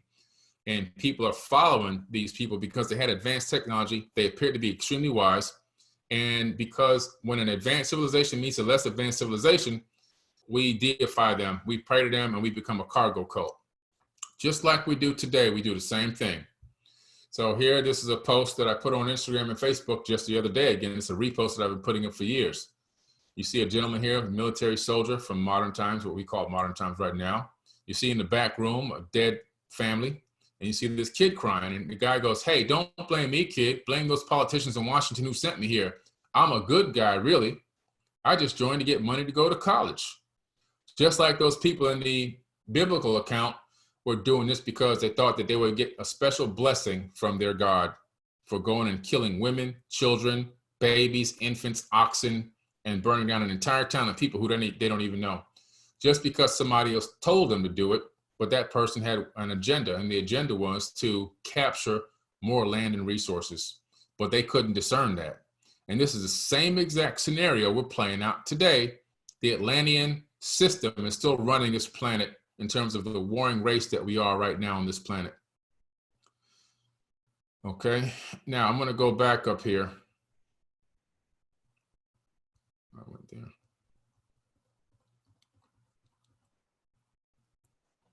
We're looking at some of the most ancient sites on Earth where evidence of nuclear wars took place in ancient times. Uruk is one of them. I thought I had mixed up my slides, but I'm right on time. So this is Uruk, one of the very first settlements on the planet. But this area was decimated by a nuclear blast. And the evidence of it is when you go to this area and you touch these ancient buildings, the buildings are made of glass now. The sand, the stones, the building bricks have turned to glass. They've been vitrified. Vitrification only takes place when you reach about 3,000 degrees Fahrenheit. And when you look at the sand in the area and you put your hand down in the sand, you pull up balls of glass. This entire area has been decimated. When you go to Mohenjo-Daro, more evidence of a nuclear fallout in ancient times. These people from Deuteronomy fighting and battling each other with these weapons of war that were read about in the Mahabharata and the Bhagavad Gita. You see bodies laying in the streets in Mohenjo-Daro right now, today. These are the bodies today, laying in the streets, some still holding hands. Evidence shows that they have never been eaten by any wild animals. And also when you turn on your Geiger counter to check the radiation, you find that they're 5 to 6 times higher than the background radiation noise, which means these people were radiated with a nuclear weapon. And this entire city has been vitrified, turned into glass. Again, evidence of a nuclear blast in ancient times. Here you go. Here's a dead body on a staircase leading up one of these side of these ancient buildings. In the 16th century, painting illustrating, there's a battle scene in the Bhagavad Gita. And this is a battle of Kurukshetra. And these battles were amazing because in ancient times, they talked about these battles, but the thing that was really amazing was that they occurred in the sky. A lot of these battles were from the sky, and these gods were fighting each other in the sky. And to me, from a frame of reference of a human being on the ground, they're trying to reference beings with advanced technology. That's what we went over a little earlier about the Sagittarius dwarf galaxy and where we came from.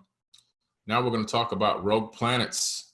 Now that we have a good understanding of where we come from, how we basically, captured gravitationally outside exterior body, which was originally Nibiru, but now renamed Marduk in the more recent version of the Epic of Gilgamesh. I'm sorry, in the Enuma Elish. Now we're going to talk about the science behind the possibility of this as we talk about rogue planets and so forth. Okay, so now let me end this here. Okay, one second, guys. Okay. So rogue planets, how many of them and how do we find them? There's a lot of rogue planets wandering in the void, billions of rogue planets without a home. Billions, okay? Let me say that again. Billions of rogue planets without a home. So there's planets roaming throughout this entire solar system right now, nonstop, that don't orbit anything. They're just wandering planets. And this Nibiru or Marduk planet was one of them. It was orbiting a brown dwarf star, which is still part of our current solar system right now. This is from Scientific American. This is the orbit that you saw in the Enuma Elish that was described as it finally captured its own orbit around our sun. Now, I thought this was kind of interesting. If you look at the orbit of Planet X from the NASA image and look at the Star Trek logo, you kind of discover that Star Trek was kind of hinting to us that they knew about this. If you tilt it just slightly clockwise, you see that there's our sun in the middle, and it's an elliptical orbit of an extra planet going around our sun, or an extra sun, or a binary system going around our sun. So however you want to read into it, you see that they were alluding to the fact that they knew that this really does exist, in my personal opinion. We're going to talk about the Dogon tribe a little bit and where they got their knowledge from and what they learned about the ancient past on a first account from beings that came here from one of the star systems. Remember in the beginning, I said Sirius was a star system, or is a star system where we have A, B, and C, trinary star system. One of those stars ran out of fuel. And because of that, it became a very dim star, which you could not see with the naked eye, but the Dogon tribe knew about it. They knew it existed. They knew its orbital period. They knew how far away it was from our solar system. And they said beings from this planet, from that star system, came from there, came to Earth, and taught them everything about our entire solar system and all the planets in our solar system as well. That's the Dogon tribe. They called them the Nomo, which were really these Anunnaki people. again, more evidence that people came from these different star systems. And when you look at the Great Pyramid and you see that it has these shafts on the sides, excuse me, these shafts are aligned with Sirius and Orion. So during those alignments, because the Great Pyramid was utilizing an aquifer underneath to generate wireless power and electricity, it was also utilizing hydrogen atoms to send out of those vents on the side that was aimed at specific star systems. And what's the best communication frequency to talk to people on other planets? Hydrogen frequency. Look it up. Look up astrophysics and aerospace, and you'll find that under the hydrogen frequency, that's the best frequency to utilize to talk to or try to communicate or send messages to people in other worlds. And during those specific celestial alignments, the Great Pyramid was able to transmit communications to those star systems. Let's have a quick peek at this video by the Dogon. Dr. Guggenheim has gradually gained the confidence of the Dogon elders and acceptance into the inner circle of secret knowledge.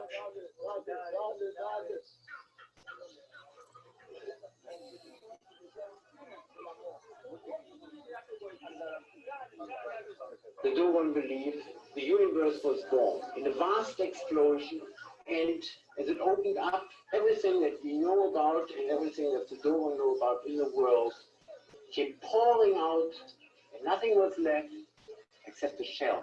This empty shell became the star that they call the Fontolo, and that we call Sirius B.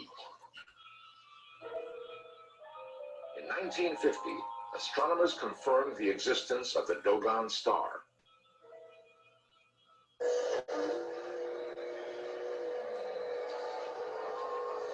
At the United States Naval Observatory, Washington, D.C., Chief Astronomer Dr. Irving Lindenblad devoted years to the search for the dark star. The Sirius system is a very interesting challenge observationally because it is very difficult to observe a star 10 seconds from such a bright object as Sirius A.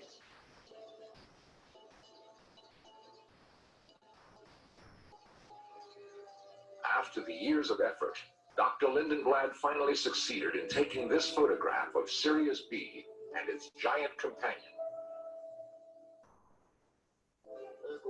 The Dogon possess even more startling information about the star they hold sacred. They say that when it gave forth all its energy, it collapsed in upon itself, becoming incredibly dense and so heavy that all the earthly beings combined cannot lift it. The San Fernando Observatory, Sylmar, California. Dr. Gary Chapman is an astronomer specializing in the physical characteristics of stars. By splitting the light collected from a distant star into colored bands, its physical characteristics can be analyzed. The Sirius B is fairly normal in the surface layers, but we do rely on the calculations to tell us that the interior is essentially out of nuclear fuel. It's a dead star. We know from modern calculations that it has a very, very high density. It has a density about 5 million times that of water. And if you were to be on the surface of Sirius B right now, you'd be crushed very, very flat because the surface gravity is about 100 million times that of the Earth.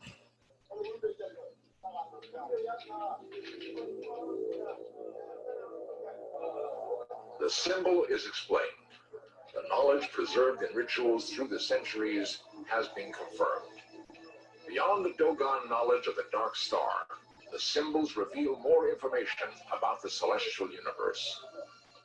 They correctly place the Earth and our solar system within the Milky Way and state correctly that the massive cluster of stars is far more distant than the planets. The understanding of astronomical movements led the Dogon to investigate the human anatomy. They discovered the circulation of blood in the body long before it was discovered by the English physician William Harvey in the 17th century. These symbols and the knowledge they hold are the legacy of the mysterious Numos, the messengers from the dark star. Many cultures claim their knowledge was given them by godlike beings descended from the heavens. But the Dogons insist their gods descended from one star in particular, which they're able to identify and describe in detail. Does other evidence exist of this encounter between gods and men? In 1937, French anthropologists shot this rare film of the Dogon. They found the people in a frenzy of preparation for a huge ceremony.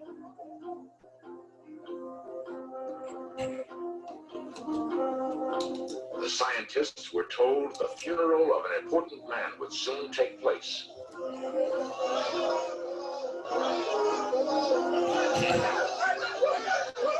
But all this was an elaborate deception designed to protect their secret knowledge.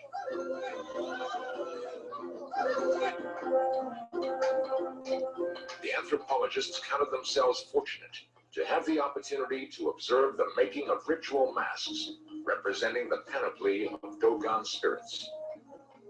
It would be years before the scientists would understand their true meaning.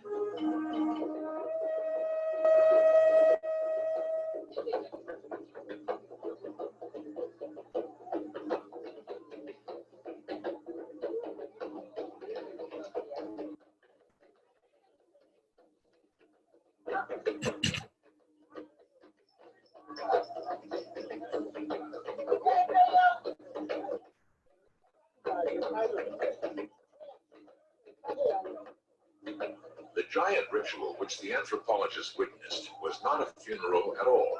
It was the Siggi. Occurring every 60 years, the Siggi is the most important ceremony in Dogon life. The Siggi is an event relating directly to the sacred star. The Siggi marks the completion of an orbit, the time when Earth, the giant Sirius, and the sacred star are directly aligned, the moment when the Dogon and their star are closest. For Western science to determine the orbit of the Dogon star required calculations based on decades of astronomical observations. Minute shifts in the position of the giant Sirius led astronomers to suspect the gravitational influence of an unseen companion. When computer studies of the data were complete, they verified that a small star orbited Sirius every 60 years, exactly as the Dogon claimed.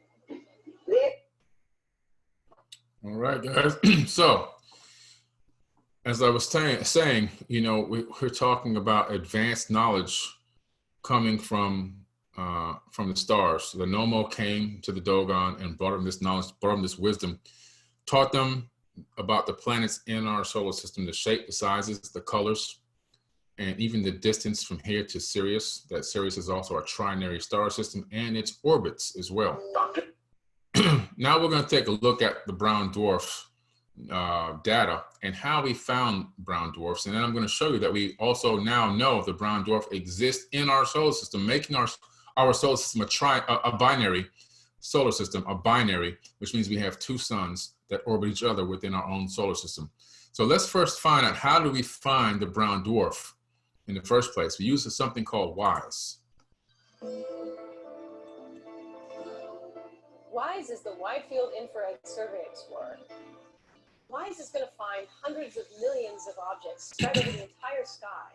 And for us, that's like a treasure map.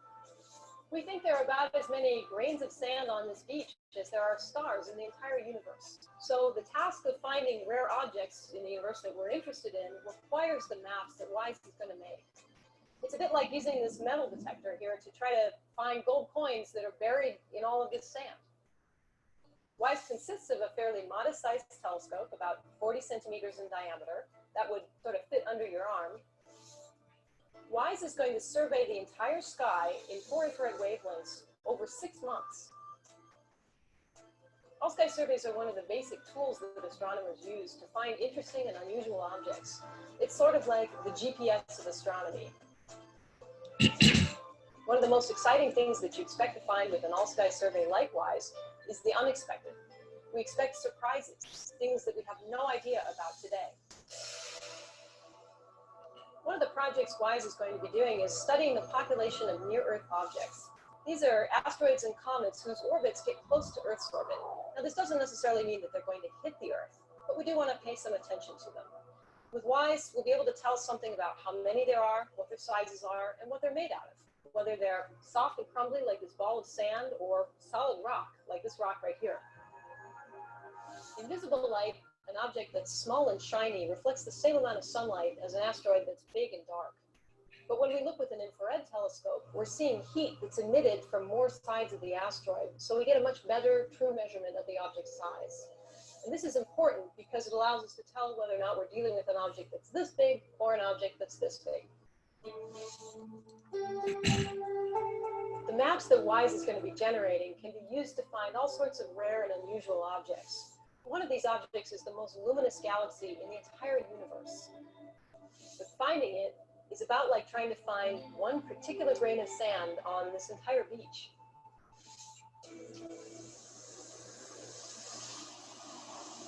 One of the other rare types of objects that WISE may find is possibly the nearest star to our sun. We think that there's a good chance that our sun actually does have a closer neighbor than we already know about, and it's likely to be a very cool type of star called a brown dwarf. The temperature may be room temperature or even colder, maybe as cold as an iceberg, say.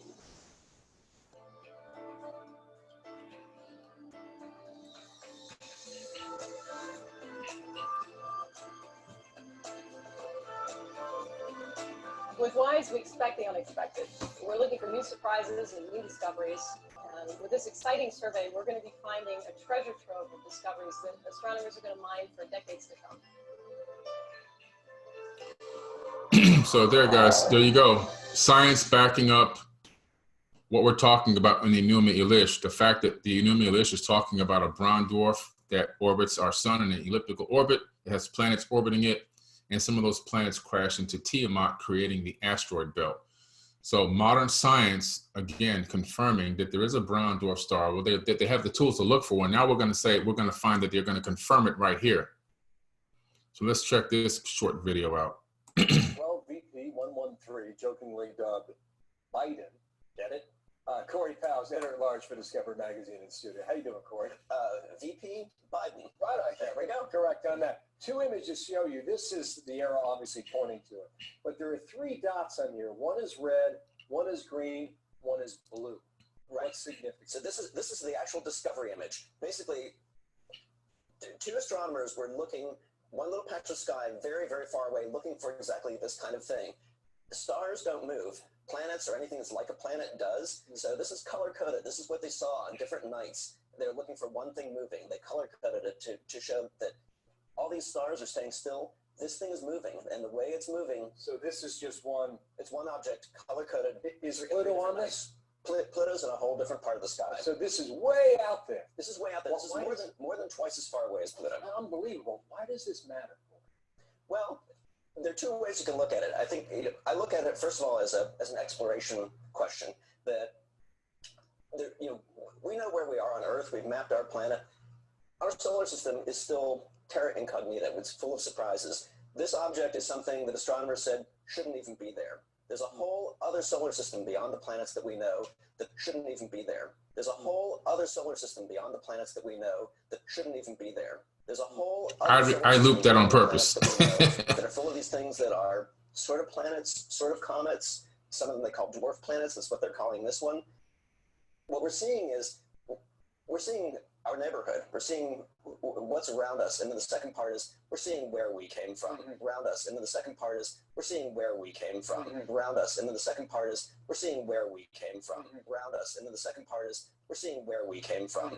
Go back to the other image, yes, we'll show, because we're over here on the left, right? That's right. So we're over here. Okay, There's Pluto's out here. Yeah. And this thing called Maki is way out here. That's right. That's another dwarf planet. If you want to find out where VP 113 or Biden is located, keep walking about another 30 feet that way. Wow, they can see that far. And this is the closest it gets this sun. When it really gets cooking, it's 15 times as far away as Pluto. That's incredible. It takes 4,300 years to go around the sun. That's incredible. It takes 4,300 years to go around the sun. That's incredible. It takes 4,300 years to go around the sun. I don't know how you know that, but I trust you. What is a dwarf planet? So dwarf planet, the fact that you hear weird terms like that is actually scientists saying there are things out there we don't really understand. It's a dwarf planet is kind of a catch-all term for something. It's round like a planet. It sort of looks like a planet, but it doesn't orbit in a regular way, like all the planets that we knew growing up. Would this be part of our solar system? So it's part of our solar system. Would it be outside? It's a whole new zone. They're calling it the inner Oort cloud. You don't really need to know that. All you need to know is there really are these two solar systems. There's the solar system with the classical planets, and then there's this whole other zone that we haven't explored. And now they're saying because of how this new dwarf planet moves, that there may actually be an even bigger planet, something bigger than the Earth. And I guess that's the point I was going to. You don't really need to know that. All you need to know is there really are these two solar systems. There's the solar system with the classical planets, and then there's this whole other zone that we haven't explored. And now they're saying because of how this new dwarf planet moves, that there may actually be an even bigger planet, something bigger than the Earth. And I guess that's the point I was going to. Because you study this all the time. Is that light so significant? Because there's more beyond that? There's more beyond that, and then there's more beyond that. I mean, I think what we're seeing is, if you watch the show Cosmos, I've been kind of glued to that. And in the last episode, they were talking about the discovery of comets and the discovery of our place in the solar system. We're still learning that. We're still learning this right now, and it's still. All right. So, guys, I had a couple of loops in there because I wanted to emphasize a few things that he said. First of all, the fact that he says this is where we came from, the 4,200-year orbit around our sun, and the fact that this object also has another big object that it's toting with it, and it's a solar system within our solar system. So we're living in a binary solar system. We have two suns. One's a brown dwarf star that has planets orbiting it, and the other one is is the solar system that we have right now with our white sun in the middle. Now, recently they said they found these planets, which you see on the screen now, which are just 40 light years away, and they orbit a sun in a fashion that would allow them to be applicable for life. However, that's 40 light years away. We have planets right above our head: Mercury, Venus, Mars. We have moons of Saturn. We have the moons of Jupiter. We have right above our heads planets that these Atlanteans visited in ancient times. And I'm going to show you space anomalies from official source data with links that you can track yourself and go to yourself, because I always promote self-research. And you will see anomalies, things that don't belong on these particular space bodies. So that's what's the interesting thing. This is evidence that the Atlanteans actually existed. And the thing about it, this is a book cover from Through an Alien Eyes. The thing that's interesting about these Atlantean people, when you research them, you discover that they were all races. They weren't just one race of people. They were red, yellow, they were white, black, they were blue and green. And this is well documented. Even some of them, one of them in one particular case in the Sumerian tablets had married a woman from another planet. This was a mixed race of people that came to this planet in ancient times, engaged mankind, and started several ancient cultures around this planet, including the Atlantean culture. The Sumerian Kings List is one of the oldest accounts of these people on this planet, and the Sumerian Kings List is available in the Ashmolean Museum in Oxford, England. So if you go to the Ashmolean Museum in Oxford, England, you can go visit the Sumerian Kings List. Most recently, Jaden Smith, Will Smith's son, from time to time I send him to different places around the planet. When he's traveling, they contact me and say, okay, where can I go to learn about ancient civilizations in this particular region of the planet? When he was traveling out to Europe, I sent him to meet one of my guides and took him to the Sumerian Kings List in the Ashmolean Museum, which we have some great pictures of that on Anunnaki History on our Facebook group. But so the Sumerian Kings List is some of the oldest evidence, and we're going to go through the Sumerian Kings List right now. This is a video that was taken by Dominic Joyce, one of our phenomenal admins on Anunnaki History, when he went to Oxford, England, to the Ashmolean Museum. This is the tablet here that lays down the Kings List, the people that ruled before the Great Flood happened, and how many years each one of them ruled. So let's just go through that tablet real quick. Let me see if I have that here. Did I have that here? The years they ruled? Let's see.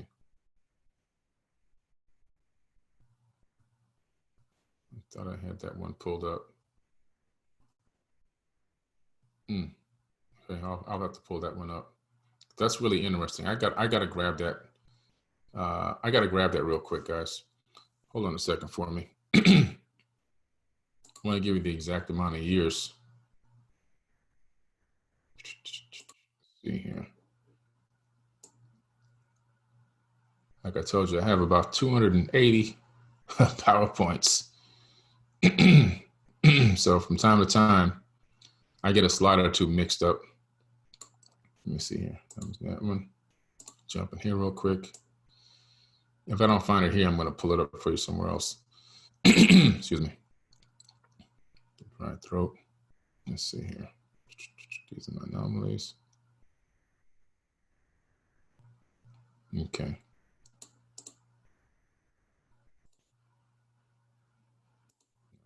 Okay, hold on one second, guys. I'm going to get the exact ages right.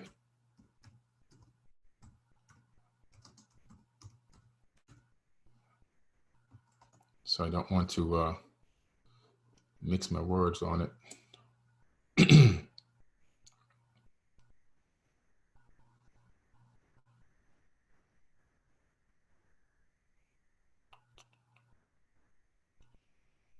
Let's see.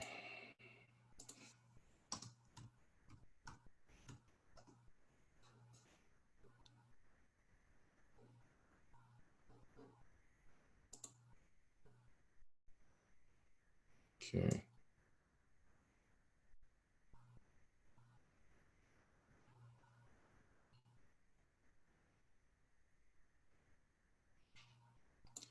The pre-flood or antediluvian kings on the list reigned for tens of thousands of years, measured in units called shars or sars, nears or sauces. Each one was 3,600 years. So basically, one orbit around our sun for them was 3,600 years. They consider that 1 year, one sar. Now, 8 antediluvial kings ruled for 241,200 years, according to this Sumerian kings list. The epochs, measured in tens of thousands of years, are reminiscent of the Hindu yugas, during which years of peace, chaos, and everything in between, represented by cycle ages lasting hundreds of thousands of years. The longest reign of the Sumerian king, Emen-Luana, lasted for 43,200 years. That's one king ruled for 43,200 years, which is oddly similar to the Kali Yuga lasting 432,000. The number 432 is an auspicious number in mysticism and also in many ancient cultures as well. The 8 kings in total ruled for 241,200 years on the Enuma Elish. I'm sorry, on the Sumerian kings list. And this is an image of it right here, which you saw earlier, okay? Just amazing stuff, guys, amazing. The ancient history that we have is far more, to me, exciting than what we're living in right now. To me, what we're living in right now is totally and absolutely boring and mundane. The true ancient history, the true past that we have, to me, is one of the most amazing epics that existed. And I'm looking forward to those times coming back in the future. A lot of people will be long gone, but those times are coming back. The Anunnaki elite make their way to Earth, the 5th tablet. From the planet Lamu, the chariot departed. Toward Earth, the journey it continued.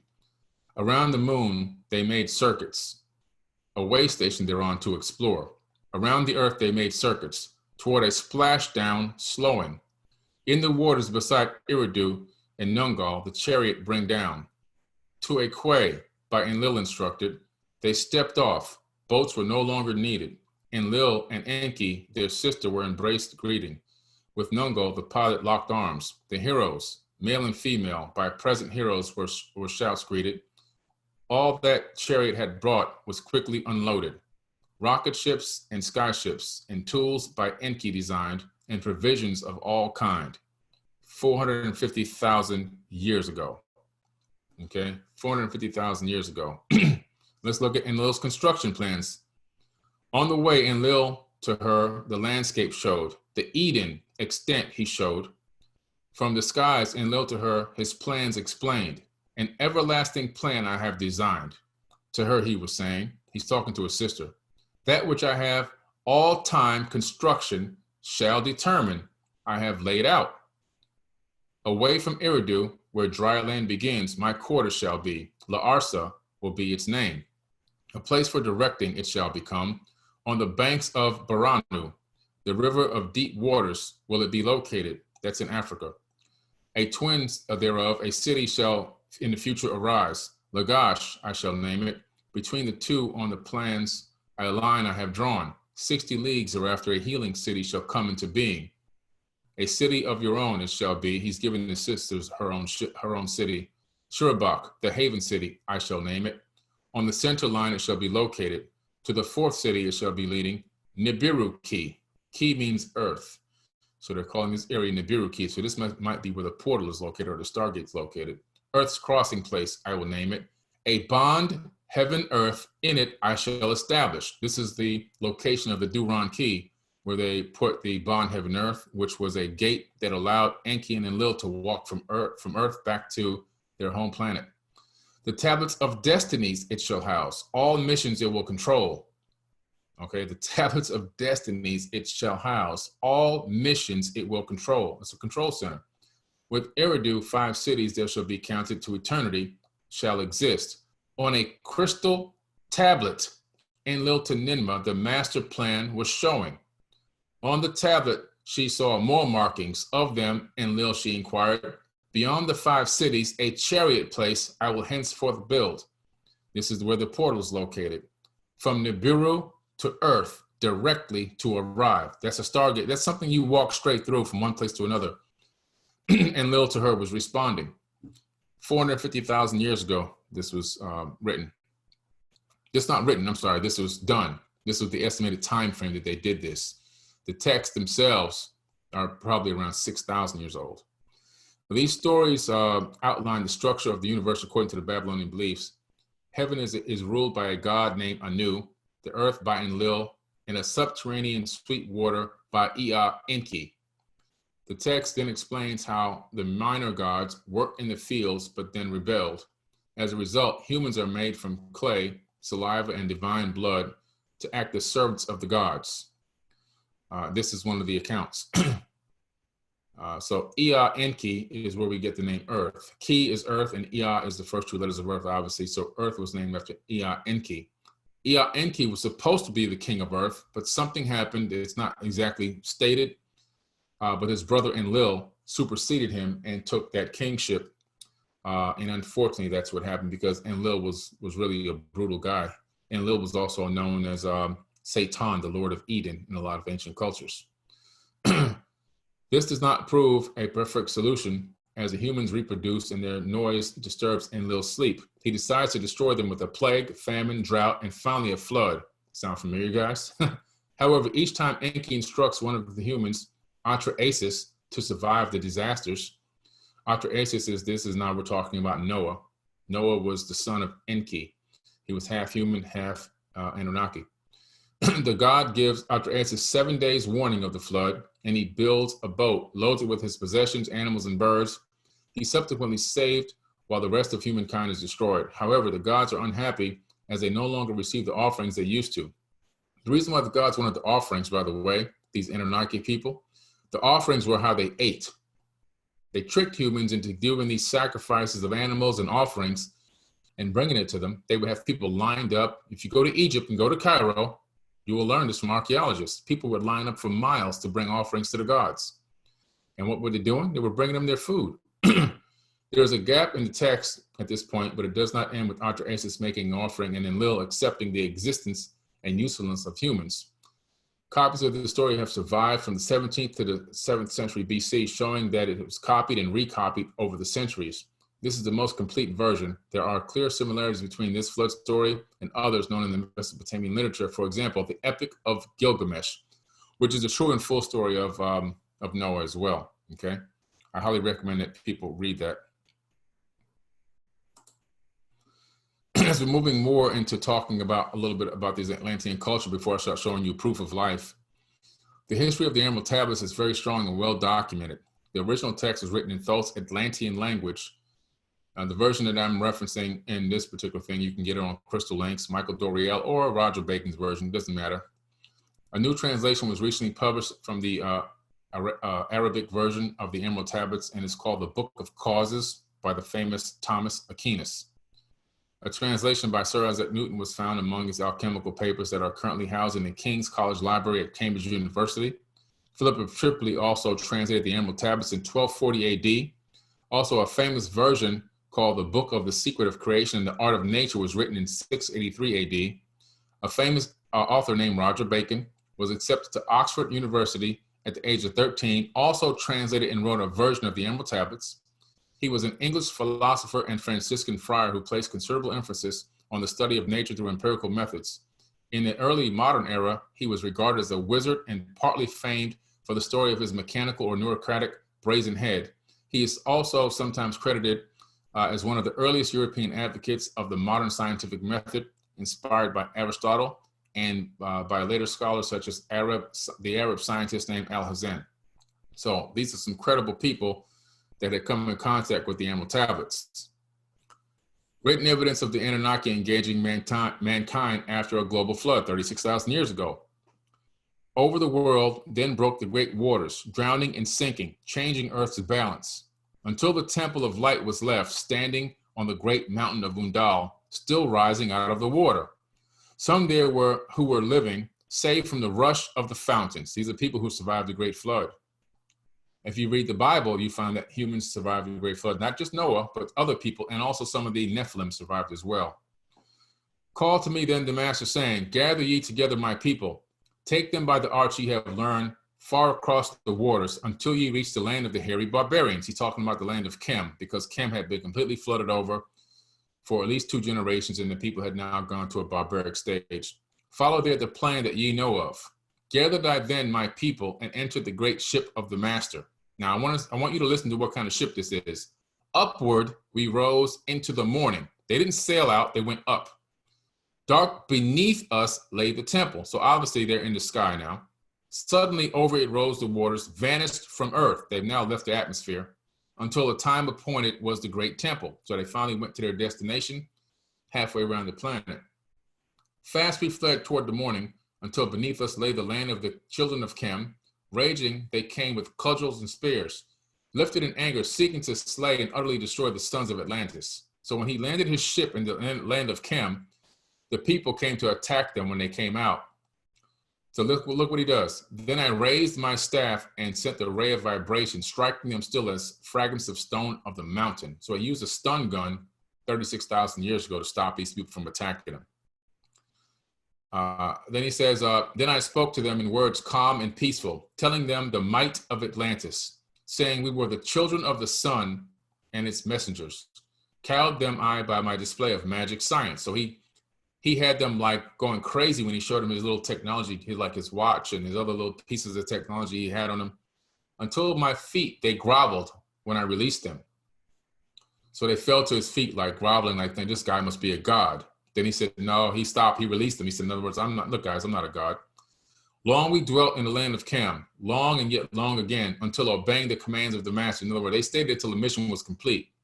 Who while sleeping yet lives eternally, I sent from me the sons of Atlantis, sent them in many directions, that from the womb of time, wisdom might rise again in her children. So what he's saying here is, after they completed the mission there in the land of Chem and raised them back to a high level of civilization, because they were already there before, but the flood had destroyed everything. Then he sent his crew members around the planet to duplicate what he had done there in the land of Chem. More evidence and proof from ancient texts that these people were here. They rebuilt civilization after the great flood, and that they began to go around the planet and re-kickstart civilizations everywhere. All over again after this great flood happened. So more evidence of a great flood and evidence that people were, advanced people were able to travel this planet. No matter where you go on this planet, you will find a depiction of Thoth. I went all the way out into the bush in Australia, and he's etched into the stone in Australia, flying on a spaceship through the Milky Way galaxy, way out in the middle of nowhere. We discovered Proto-Sumerian hieroglyphs out in the Australian outback, which are going to be part of the documentary that I'm doing called The Gosford Glyphs, The Mystery of the Gosford Glyphs. That's going to be coming out very soon. It's well documented that I went there. I posted the images on Facebook, YouTube, and everything else. And we didn't discover, I'm sorry, our guides took us to the location of the already discovered Proto-Egyptian hieroglyphs, which have now been verified by the Board of Antiquities out of Egypt, that they are Proto-Egyptian, so they're real. And the patina inside the in the glyphs that grows in the glyphs can be aged so they date back 4,000 years. So this is real amazing stuff. The Emerald Tablets of Thoth, Tablet 1. Builded I the Great Pyramid, patterned after the Earth's force, burning eternally so that it too might remain through the ages. So Thoth said he built the Great Pyramid, not Khufren or whoever these people are. This is the person that claims to have built the Great Pyramid long before any of these other people were even born, tens of thousands of years before they were born. In it, I built it by knowledge of magic science, that means advanced technology, so that it might be here when I return from Amenti. While I sleep in the halls of Amenti, my soul roams free and will incarnate and dwell amongst men in one form or another. Hermes thrice born. Thoth had the ability to transfer his consciousness into new bodies, avatar bodies that he would create, and he would walk amongst men, but he says, unlike a man in other texts. So he was walking amongst us, even though he wasn't a human. He appeared to be a human. He was an ancient being from another planet that learned how to transfer consciousness. These beings had advanced technology. Now, based off of my estimates from the Emerald Tablets and the work done on the Sphinx and the pyramid, I started looking into the research of the possibility, after Thoth said he built the Great Pyramid, could it be 36,000 years old? And guess what? Man, this is an amazing guy right here. Unfortunately, he passed away. I think that's what it is. But let's listen to what he has to say.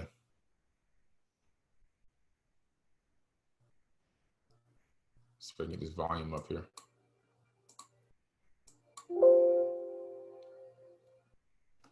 How can I get this back to full screen again? There is, at least in principle, a method of... Let me see if I can get this back to full screen from where we are. Hold on, guys. Show. Years. I think that's what it is.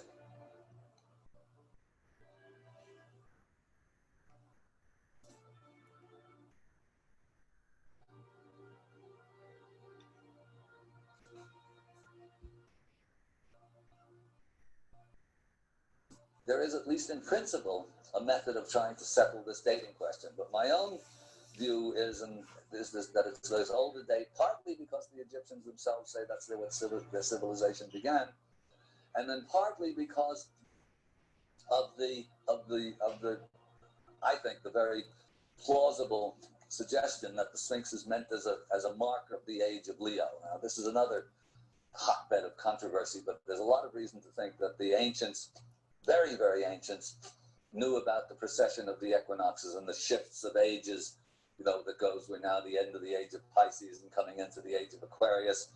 And there's plenty of good reason to think that this knowledge of precession goes back into deep, deep antiquity. So if the Sphinx is actually intended as a Leo marker, it only gives you a couple of choices, because the last age of Leo is around 10,000, 10,500 BC. This is the date chosen by Bovall and Hancock for dating the Sphinx, because everything else aligns. And then if you add to that the probability that the Sphinx is looking at its own image in the sky when it rises against the sun at the equinox, you've again got this 10,500 date. The problem with that date, as far as I'm concerned, is that in paleoclimatology, and this is, nobody disagrees with this, that the whole Earth is in chaos at that time, following the breakup of the Ice Age, which happens around 12,000 BC for reasons no one is quite sure. Schott's written a very good book called Voices of the Rocks, where it's a kind of a state-of-the-art statement on catastrophe theory. So everybody knows that this catastrophe took place. No one's sure why. That's when all the woolly mammoths died and the woolly rhinoceroses, all the mass extinctions, they're called the quaternary extinctions. All this took place. So, my way of thinking, building all of this incredible stuff requires a long settled and stable civilization. You don't just build things like this in the midst of a worldwide, global, chaotic situation where there are earthquakes all over the place, huge floods, and everything's unstuck. So, but nevertheless, the star alignments work for that 10,500 date. But these various, let's say, these mitigating factors, I don't like that date. But the only other choice is to push it back another full precessional cycle, which is effectively 26,000 years. That gives you 26,000, that gives you 36,000 BC, which corresponds to the Egyptian texts themselves. So even though it looks outrageous, particularly to an academic, to me, it's the more plausible of the possible scenarios, and it just remains to be seen, if we're able to actually date this thing. The dating will probably remain conjecture until or unless we're able to put a date to it, or other find somehow or another, if we get permission to come back here with seismographs and radar and stuff like that, and are again able to, we find other artifacts underground, and we're able to date those by stratification or by finding something that maybe can be carbon dated. Who knows? There are a lot of possibilities for getting to a date. A lot of it really depending upon at least a few within the academic establishment saying, yeah, this stuff really has to be looked into. They're never going to say, yeah, we were wrong and you were right. But all I need is enough of a concession that say, this is interesting. Let's put some time and effort into trying to get behind it. We'll see what happens. The age of Leo marks the beginning point of the vast celestial cycles known as the precession of the equinoxes. The Sphinx, as the marker of Leo, demonstrates a knowledge of complex celestial mechanics and the observation of phenomena spanning tens of thousands of years. So there you have it, guys. So when you look at the precessional period, and you go back one precessional period to the alignment of the Sphinx with the constellation of Leo, what he was saying was you find that we're talking about an extinction period of time and also an ice age. Not a great time to do, to build a monument like this. So, you go back before the ice age, you go another precessional period. When you add them up, if you look at that 36,000 year time frame, around the same time that Thoth claims to have built the Great Pyramid, it all aligns perfectly. And it seems like the perfect time. The floodwaters are residing. Civilizations are being kickstarted on the planet Earth. The Atlantean civilization is reclaiming their capitals around the planet, according to a lot of ancient texts, and ruling over certain regions of the planet.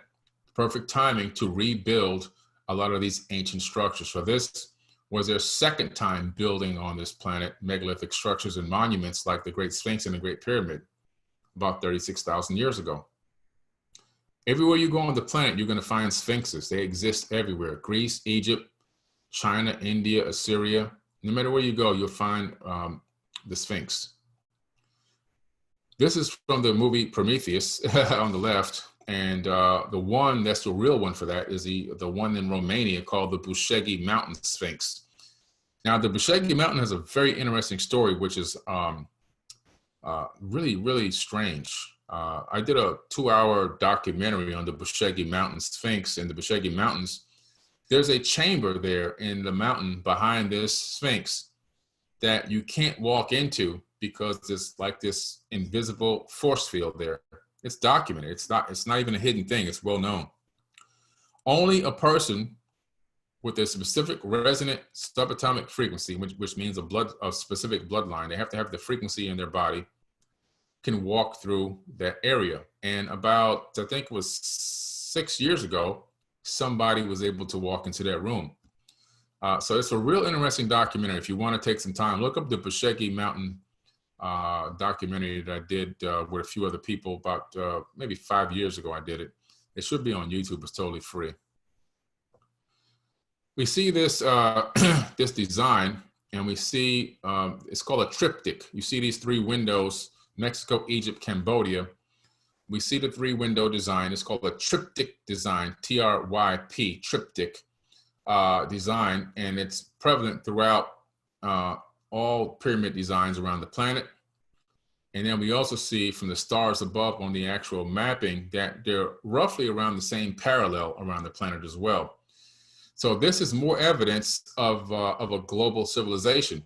So when Thoth sent his people out to duplicate what he did in Egypt, that's exactly what they did. They went around the planet and they literally duplicated what he did in Egypt. adding their slight different touch and feel, but overall, the same exact architect is behind everything. You'll find pyramids all over the planet, different types of pyramid structures, various shapes, sizes, various types of ziggurats and sun pyramids and moon pyramids and everything else. But no matter where you go on the planet, every continent, you will find pyramids. Okay, you'll find them. The Ziggurat of Ur was one of the most famous ones in my opinion, because the Ziggurat of Ur, top right, is the location that the US military went right after 9/11. The first place they went was to the museum in Iraq, and they broke in there and they stole a lot of antiquities. And then the second place they went to was the Ziggurat of Ur. And when they got to the Ziggurat of Ur, they took something from out of there. They took an object that looked eerily like the Stargate from the movie Stargate and put it on the back of a wide, box truck or whatever that is, put a tarp on top of it and pulled off. So one of my friends who was in service at the time took the photos. And they're on our Anunnaki history on Facebook. But the thing is that he never saw them again. But this is an amazing situation or scenario where they go to the ziggurat. You're supposed to be getting, you're trying to get revenge, and you go to a ziggurat and take this giant stone circle, and you go to a museum. The first two places, that's where they went. There had to be something there that they needed. I think the WMD was a Stargate. Let's see what we have here. Let's look at something from the moon. As you know, I'm very well versed on moon anomalies, and there are some anomalies that exist on the moon that match up to Giza, and that's why I'm showing this video.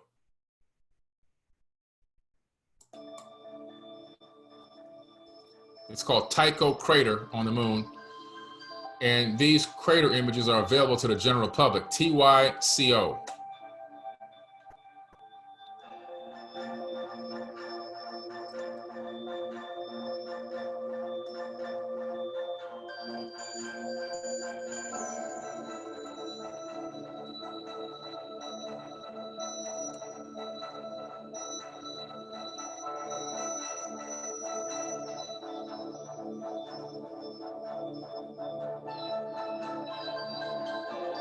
Source image links are provided. Currently, the data is sitting on the asu.edu servers.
It's an exact replica of Giza in Tycho crater.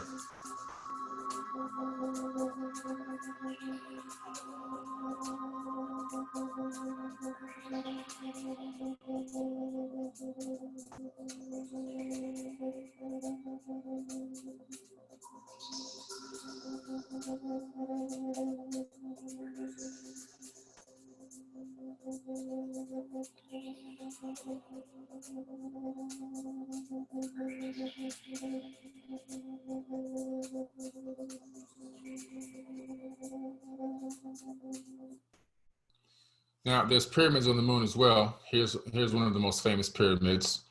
it's very clearly and easy to see that this is a pyramid. And this is just one of dozens of pyramids that exist on the moon. Here's an interesting thing here. Now, so remember in the Enuma Elish, there were the Igigi that worked on Mars. They were the sons of God that fell from heaven because they left Mars and came down to Earth to go to war against Enki and Enlil. Well, they came from Mars, which is where they were working, the Igigis, according to the Enuma Elish. This is a region that they were working in. This area is called Cydonia. And what's interesting about Cydonia, that they named this place Cydonia, I tell you, they know everything. They hide everything in plain sight. The ancient name for Egypt or Kem was also known as Cydonia as well. So it's it's incredible that that they would name this area Cydonia. And there's a five-sided pyramid called the D&M pyramid there. That's where they found the famous face on Mars and other structures along the way that match up perfectly to another site on Earth called Avebury in the UK, which I'll show you very shortly. Let's take a look at this video here and watch another synchronicity.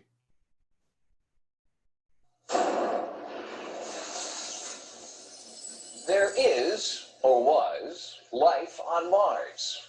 This is the conclusion of many researchers who studied NASA photographs of Mars transmitted by the Viking spacecraft.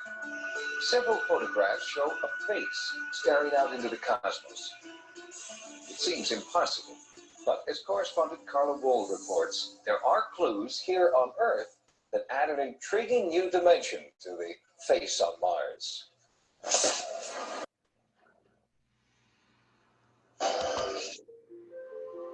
Here in the countryside of south-central England, in a hamlet named Avebury, stand 5,000-year-old stone structures of unknown origin.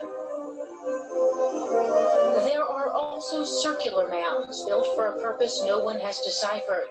But now, an intriguing new theory suggests that these mysterious monuments are connected to similar formations on the surface of Mars. The complex on Mars is exceedingly important in my view because it's highlighted by the presence of the famous face on Mars, which acted as a beacon and probably attracted our attention to the whole area. David Percy is an author, filmmaker, and paranormal researcher. He believes that this face is not a trick of light and shadow, that is part of a vast complex of Martian structures created by intelligent life. This is the whole of the complex. Over here to the west, we have an area which we call the city. And over here to the right is a crater. And beneath it, down here, a spiral mound. And over to the west, a pyramid which is five-sided. In 1991, while researching the Avebury crop circle phenomenon, Percy made a startling connection. I took an Ordnance Survey map of the area and superimposed it over the NASA photograph of the complex in its entirety and found that it matched. The most striking match was made here at the famous Avebury Circle. It's about 1/4 mile in diameter, and around about 5,000 years ago, they shifted approximately 4 million cubic feet of material. One would want to ask why. My hypothesis is that this is a copy of the crater on Mars. That's a big stretch for a lot of people to believe that this is a duplicate of something on Mars. So how do you get there? Well, this isn't the only item that we're dealing with here. We have just a short distance away, Silbury Hill. It's the same relative size as the spiral mound on Mars, and it's the same relative distance to the crater. It would have taken about 700 people 10 years to build this. It was equivalent in effort to putting a man on the moon in the 60s. Avebury Circle and Silbury Hill do bear an uncanny resemblance to their counterparts on Mars. But I found some of Percy's other theories harder to accept. David, I have to tell you that this, to me, looks like an ordinary country path. Yes, I agree with you. It is, in fact, an ordinary country path, but it happens to be the analogue of the top ridge of the pyramids in the city on Mars.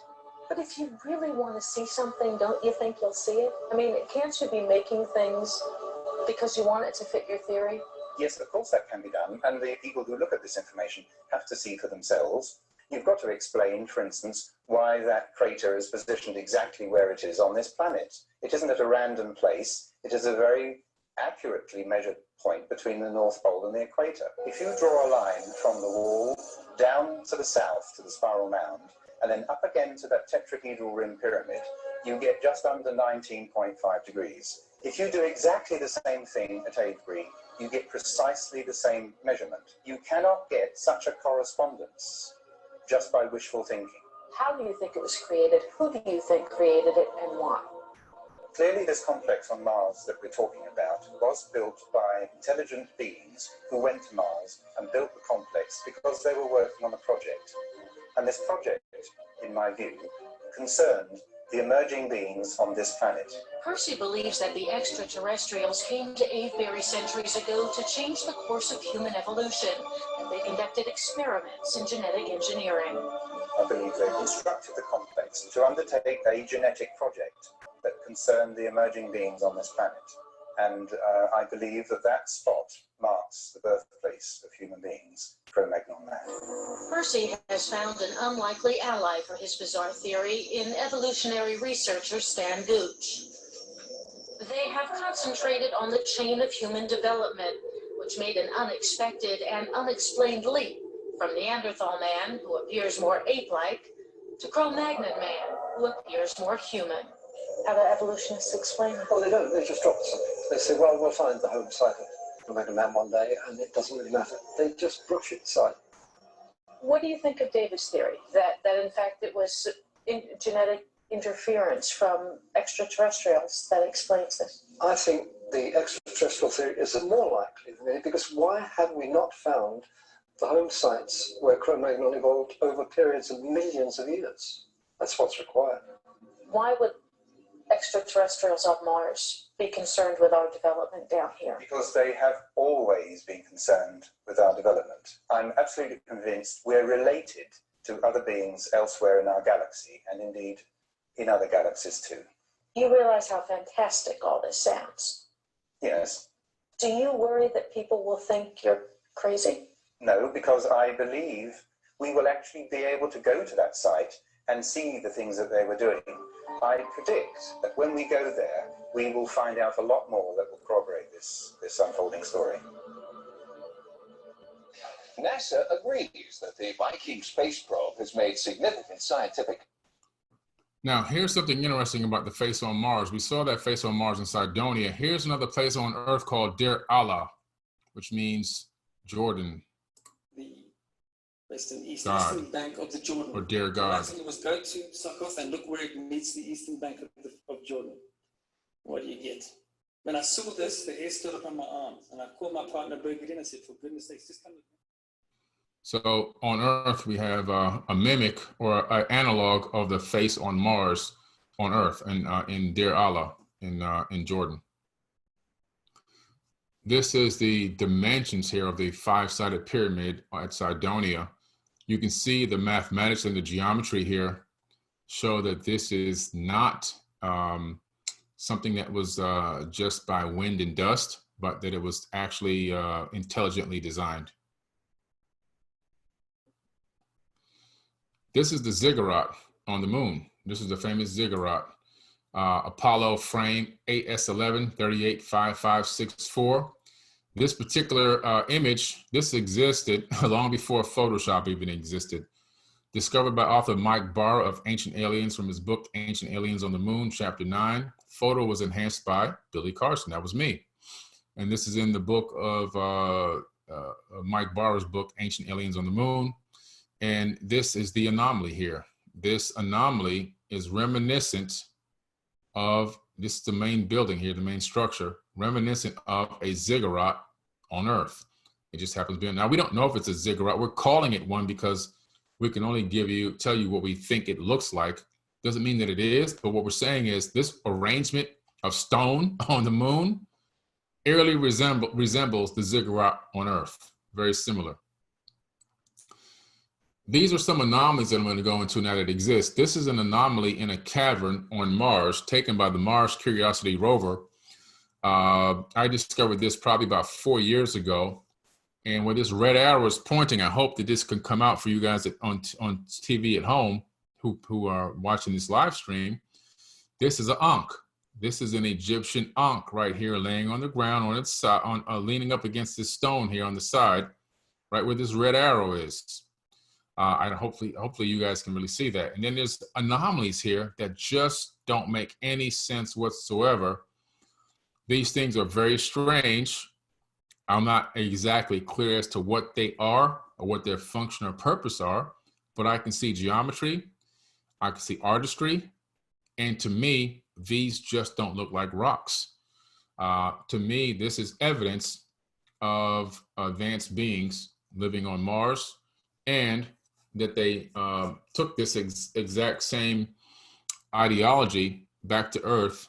Because why? Well, we see here we have this Egyptian Ankh, or this thing that looks like an Egyptian Ankh. Maybe it's not, but it sure does look like one. And what's very interesting is we have found dozens of these Ankhs or Ankh-like objects all over Mars. Very strange that you'd find dozens of rocks that look like Ankhs. Maybe you can get lucky and find one, but when you find dozens, you have to scratch your head. Here's another anomaly that we discovered. And when I say we, it's the United Family of Anomaly Hunters. It's a group that I formed in 2015, I believe it was now, with Thomas Jensen, my co-founder. And it's the United Family of Anomaly Hunters. And our mission is to discover or bring forth evidence of ancient civilizations in our solar system, and maybe even current life in our solar system based off of official space probe data.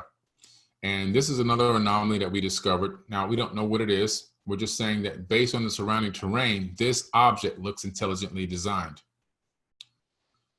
That one's a little blurry for the screen here, but let me go to this one. This is one of the very first objects or anomalies that I found on Mars. This is an image here. It's called the Presidential Panorama. It's from the Mars Pathfinder mission from JPL. JPL hosts this image. The top half is what you could see in the original image. The bottom half is when I just literally brought forward what the anomalies were and magnified them. Nothing else. No modification, no editing, no change in color, no contrasting. Just bring them forward and blow them up so we can see exactly what we're looking at. And right away, you can see that these things look like anomalies. They don't look like things that belong there. This is the first image that I found on Mars that had anomalies. And in the background, it appears to be what might be or could be a potential pyramid structure right in front of this Sphinx-like type object. Pretty interesting. They always seem to duplicate the structures that they create on Earth. It seems to be duplicates or analogs of them on the Moon and on Mars. And it kind of makes sense, because if you go to Sam's Club or you go to Costco or you go to your favorite grocery store, if it's a big chain, they typically have one architect and they'll have one team that travels from city to city building and taking control of, not physically building it themselves, but obviously, I guess you call it overseeing the construction of a lot of these ancient sites. And in this particular case, I think it's the same exact scenario. The same architect, the evidence of the same architect is on all of these ancient sites that go from Earth, Moon to Mars and even beyond. And because of that, you're going to see the same types of structures and the same dimensions in some cases, being built. That's just my opinion. Here's another very amazing anomaly that I've discovered here. This anomaly is on Mars, Sol number 36. And so from Sol number 36, this object just doesn't belong there. I mean, when you really take a look at this object, hopefully this comes out clear on your screen at home. It just looks like it might be a vehicle out there in the Martian landscape. And it may look like it's an older vehicle as well. Now, the thing that I discovered in researching Mars and Earth and these ancient civilizations, specifically the Igigi and the Anunnaki, it appears that there was a civilization running on Mars concurrently to the civilization running on Earth. In other words, they were running at the same time. Now, according to the record, the civilization on Mars seemed to be more advanced, slightly more advanced, like about 100 years or so ahead than the one on Earth. And because of that, the technology on Mars appeared to be more advanced in some cases, not all cases, but in some cases. So this was interesting because when you read about it, and then all of a sudden you get access to these images and you're able to analyze them, you begin to see that it might be a good theory. This is an image taken by What's Up in the Sky and Will Ferrar. He's a famous anomaly hunter. And this is from the presidential panorama that I showed you earlier. There we go. My trackpad's but it's still acting weird. So right there, let me get it nice and big for you. This is what they call the Sphinx on Mars. And now let me go ahead and let me pull up my tools. Let's see if I can. So it's not just me looking for these, and we always provide the raw images from NASA. To me, this is more evidence of not a global civilization of Atlanteans, but an interplanetary civilization of Atlanteans. In other words, they operated on Earth, the Moon, Mars. I think they also operated on the moon of Titan. I think they operated on Mercury and Venus as well, which I'm going to show you some amazing images that nobody's ever seen of Venus and Mercury. This is another anomaly that I discovered on Mars in McMurdo Valley. Now, there's a McMurdo on Earth. It's really amazing that they gave a place on Mars the name McMurdo.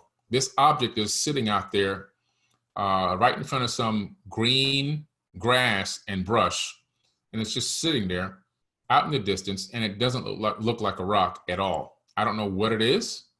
I can't tell you what it is. All I can tell you that it doesn't look like a rock, and it looks like it could be, in my opinion, technology of some sort, but not specifically. What type specifically, I can't tell you. I just know it doesn't look like a rock. And this is one that I discovered probably about, 2020, probably about 5 years ago. Here's one from one of our greatest anomaly hunters, Martine Graney. This appears to be I mean, again, when I say what it is, it doesn't mean I'm saying this is what it is. What I'm saying is what it appears to be based off of my frame of reference from being an earthling. It appears to be a statue that's partially covered by mud. In other words, the head is the only thing that's visible. Okay, so you can get an idea that this thing has 2 eyes, a nose, and a mouth sticking up out of the mud. Mars had 2 global floods and 2 pole shifts of the crust of the planet. And that's not from ancient texts, that's from modern science that we have now on the planet. We've spent over $100 trillion on missions to Mars, and we've sent hundreds of missions to Mars, we meaning the planet Earth and from various different governments. And we've now collected so much data, we know a lot about the planet itself. This is another interesting image. You can see a 90-degree angle here bending. You can see things that don't look like rocks in this image. And again, this is a Curiosity front left HazCam image from 2015 from Martine Graney. Here's another interesting anomaly. This almost looks like a biological piece of material. I don't know exactly what it is. Some people say they think it's the head of an animal. Some people say they don't see anything there. I see what might be the head of something.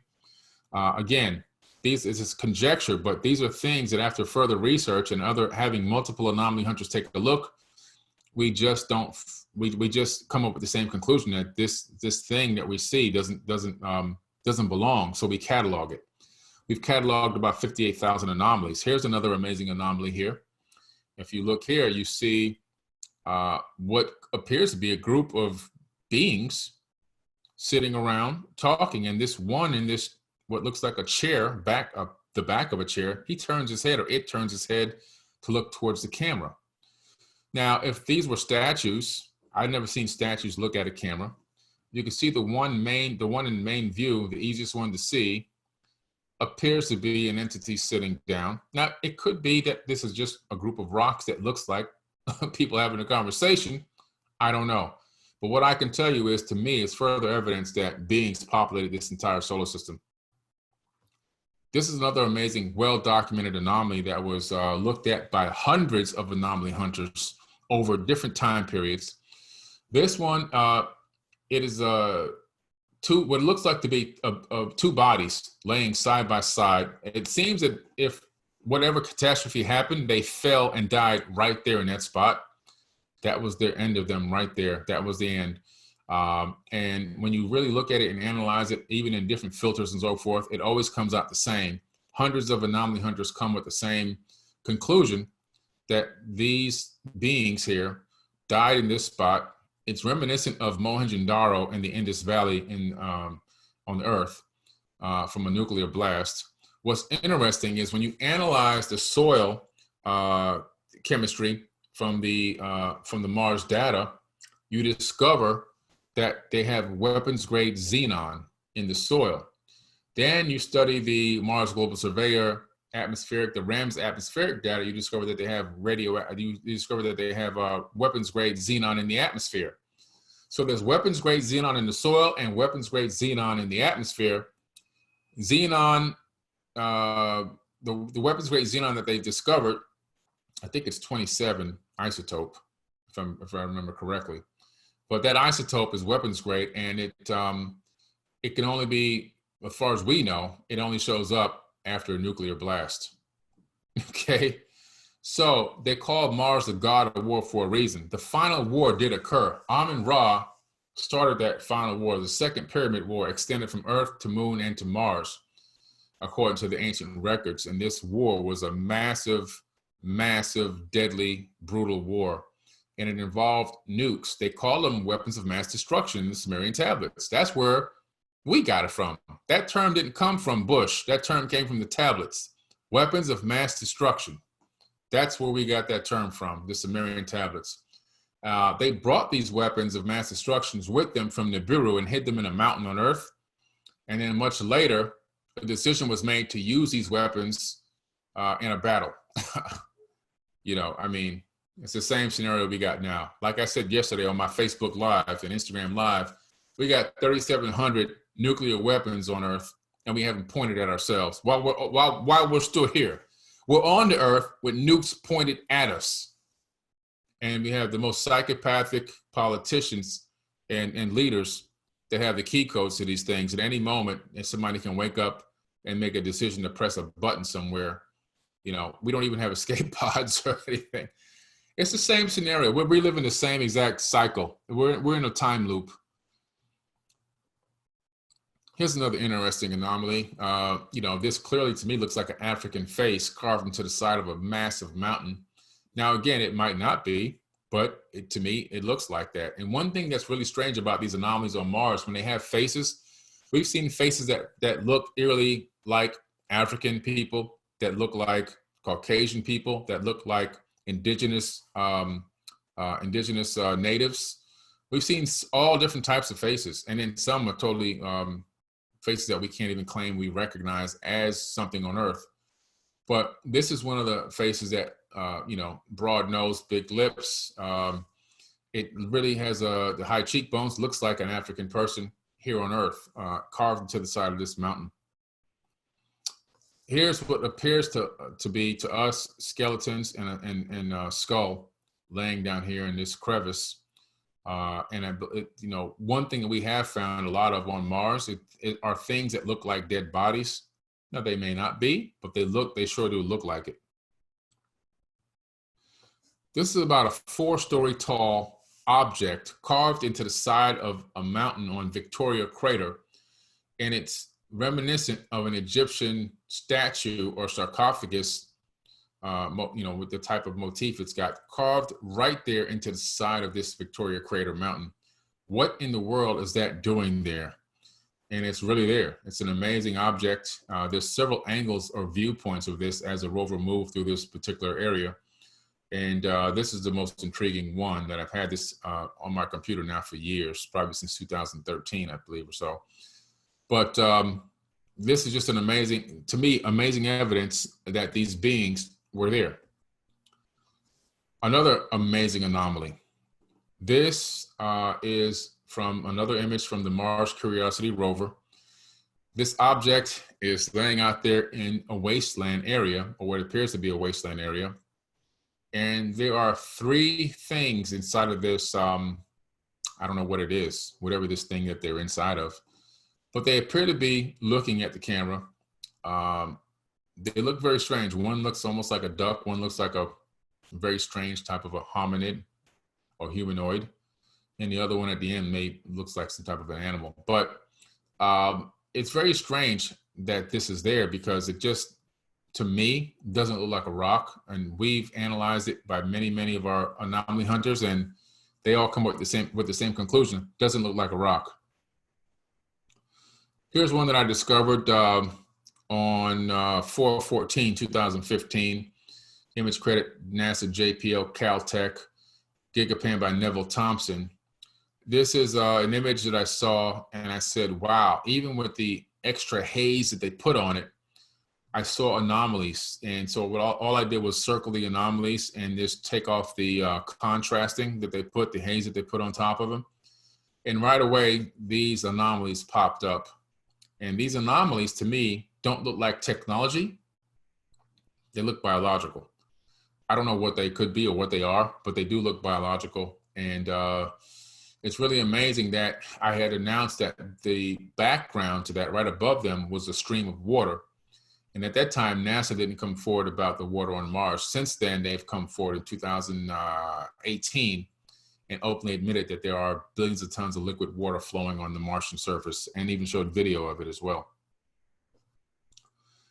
This image here from our research made it to Ancient Aliens, I think season 10, the Mars episode. And looks like a statue laying on its back. You can even kind of see the prongs here where it used to mount into something at the very bottom. You can see the intricate detail on the actual body of this statue. And even you can detect where the head is located. It's clear as day. This is one of the most easiest anomalies to see with the naked eye without any modification or enhancements needed. And it's a well-documented anomaly that's been now seen by thousands of people. And it really truly does exist. And it's on it's on their servers. JPL has it on this JPL server. You can pull it down and you can look at it for yourself. More evidence of the Atlanteans traveling through the solar system. First look at this image, you may not see anything. Your first look, your first glance.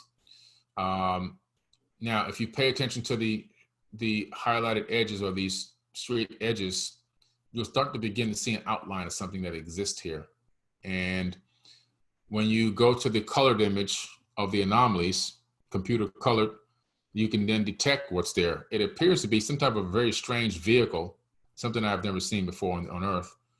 And it appears to be stuck on this wall. And it looks like there might be an entity here in the back and an entity towards the front trying to figure out how to get this thing unstuck. Is it exactly that? I could be wrong. I could be wrong. It could be nothing.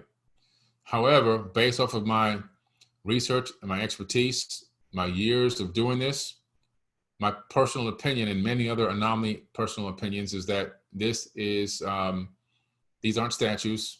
This is something that's really there. It's not a rock. It's intelligently designed, and it appears to be, from our perspective, from our frame of reference, two biological entities trying to figure out how to handle this situation there. Another amazing anomaly discovered by Mike Ivey, one of our incredible anomaly hunters. When you look at this object, I mean, there's no question what it is. It looks like some type of a SUV. And at the very top, it has what looks like a turret on top, you know, a gun turret. This isn't the only thing that has a gun turret on it on Mars, or it looks like a gun turret. There are lots of objects on Mars that have these anomalies. Here's another one. This is another amazing anomaly. And it looks like some type of a modern tank.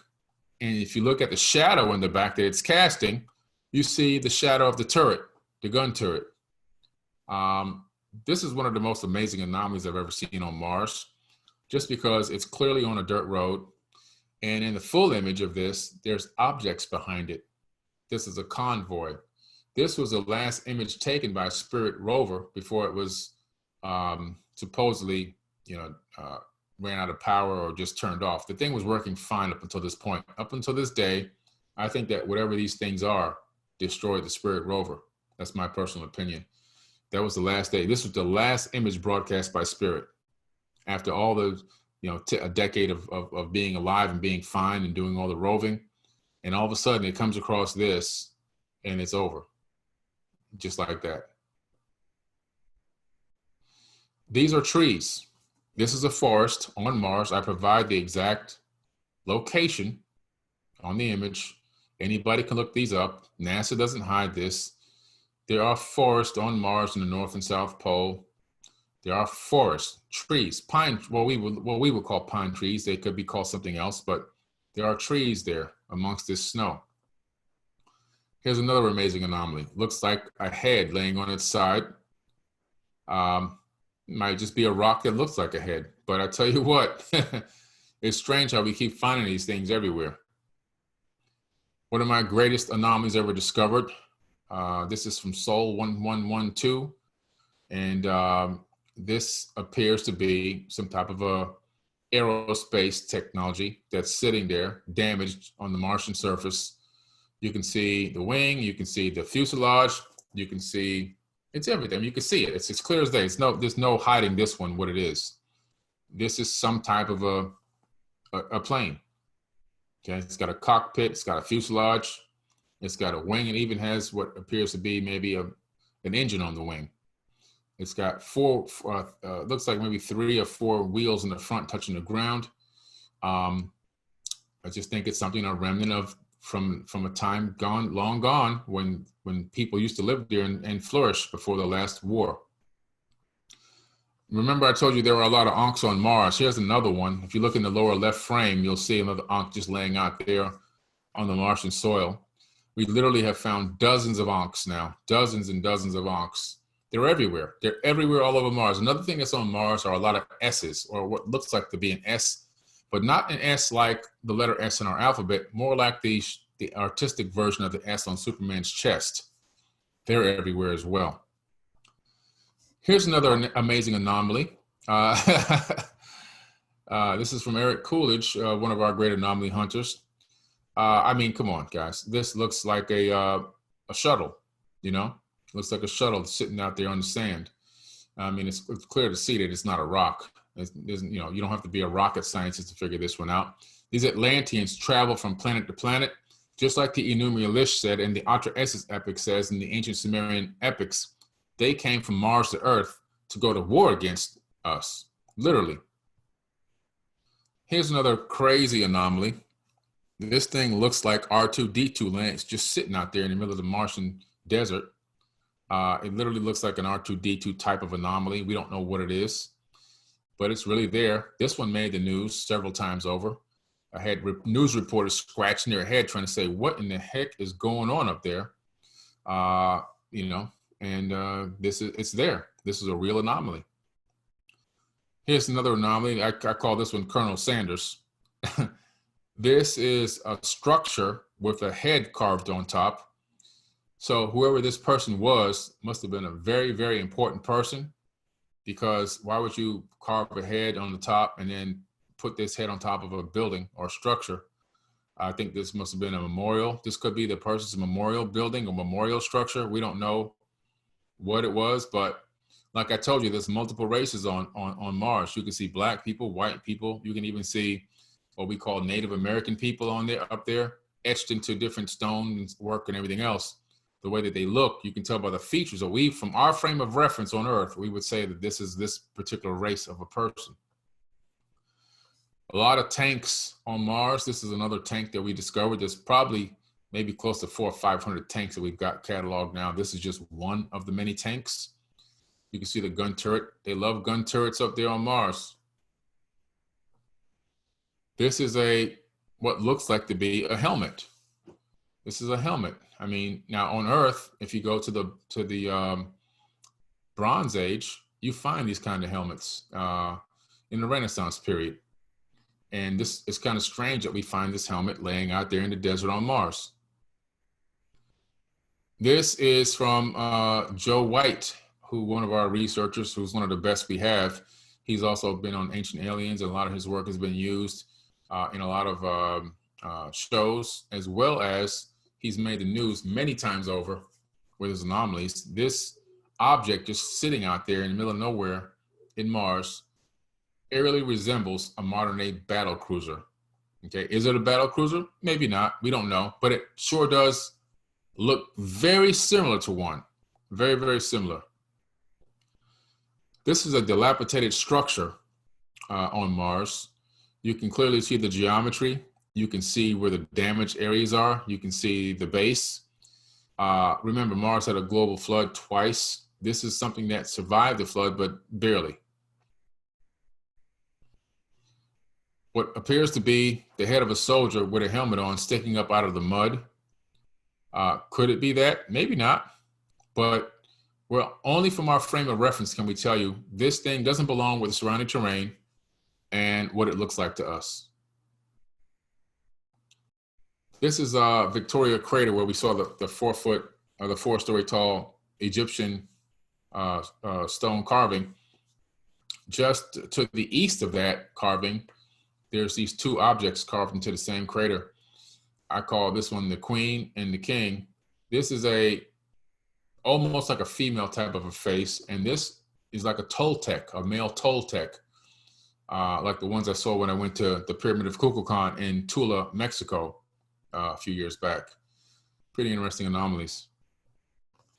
This right here is I have no clue. I found this on Sol 1112 on Mars, Caltech image, and it just is bizarre. So I cataloged it.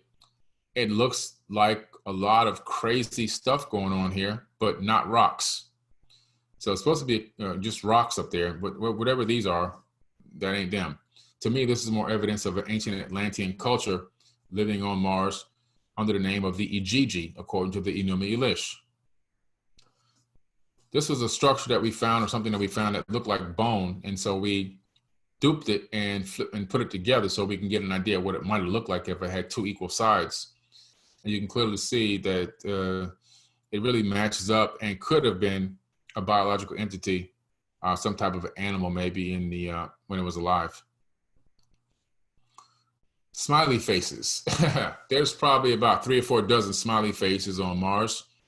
Somebody takes the time to build these gigantic smiley faces all around the planet. Why? We have no freaking clue, but they do it. Maybe they're just, who knows? We have no clue, but there's a lot of them. Excuse me. Here's another anomaly. This object, we don't know what it is, but we just don't think it's a rock. It has too much geometry. It has too much detail on it. It looks intelligently designed. And there's this weird anomaly here at the back of it. We don't know what it is, but it's very strange, and we don't think it's a rock. Another amazing anomaly here. Again, what is it? We don't know, but just doesn't appear to be a rock. Appears to be intelligently designed. This, an amazing anomaly here. We don't know if this is a real biological entity, a statue, or just a trick of light and shadow. But I tell you, it sure looks like something wearing a hat and some type of clothing sitting out here. It's always strange how a lot of these things end up looking at the camera. I showed you that one already. Another strange one. We don't know. We don't know what it is. It's just very strange. This is Venus. This is a mega city I found on Venus. One day I said, let me just go to usgs.gov. Nobody's looking up any Venus images. Let me see if there's anything I can find on Venus. I went to Venus and I found this 256-mile cross section of a city using the radar imaging from usgs.gov. Anybody can pull this up. When I looked at it right away, because I study a lot of these anomalies from space, I recognized a city from space, and I went and found something similar on Earth. So to the right is the Burj Khalifa in Dubai. And you can see how it's eerily reminiscent of the city that I discovered on Venus, with all the canals and the lakes and the highways and byways and everything else in the buildings. You can see that this structure here on the left, this city on the left, has structure to it. It has design to it. And it doesn't belong there. According to the data, there should be nothing up there because there's supposed to be raining molten hot and lead and everything else. Meanwhile, when I found this, I was so shocked. I dug more into the research of Venus and found that Russia had sent 14 missions to Venus called the Venera missions. They even have audio and video of the landing and what they found there. There's an object running around in front of the Russian lander, the Venera lander, that looks like a land crab. That's been on the NASA servers for decades, and it's available to the general public. So I believe that there is life on Venus. Venus is the sister of the Earth, same size, same dimensions roughly. And I believe that there's people living there right now today. Just my opinion, based on what I found here. This isn't the only city that I found, just one of them. Here's another massive structure. If you look towards the center of this in a slight angle, you will see this massive solid structure here with support beams underneath. This object, when you take the measuring tool to see how big it is, it's almost a mile tall. It's a massive structure right here on Venus. Mercury has structures on it. Let's look at the makeup of Mercury's atmosphere. People say, oh, Mercury, you can't live there. Okay, 42% oxygen. Now, on Earth, we only have 21% oxygen. Sodium, 29%. Hydrogen, 22%. Helium, 6%. Potassium, 0.5%. 1 day on Mercury is 58 days on Earth. So most of the planet is not in direct sunlight. So when you're looking at Mercury, you're saying, oh, it's too hot there. No, not really. Closer to the poles, closer to the poles, there's billions of tons of liquid water, and there's an atmosphere that's breathable. Okay, breathable atmosphere on Mercury.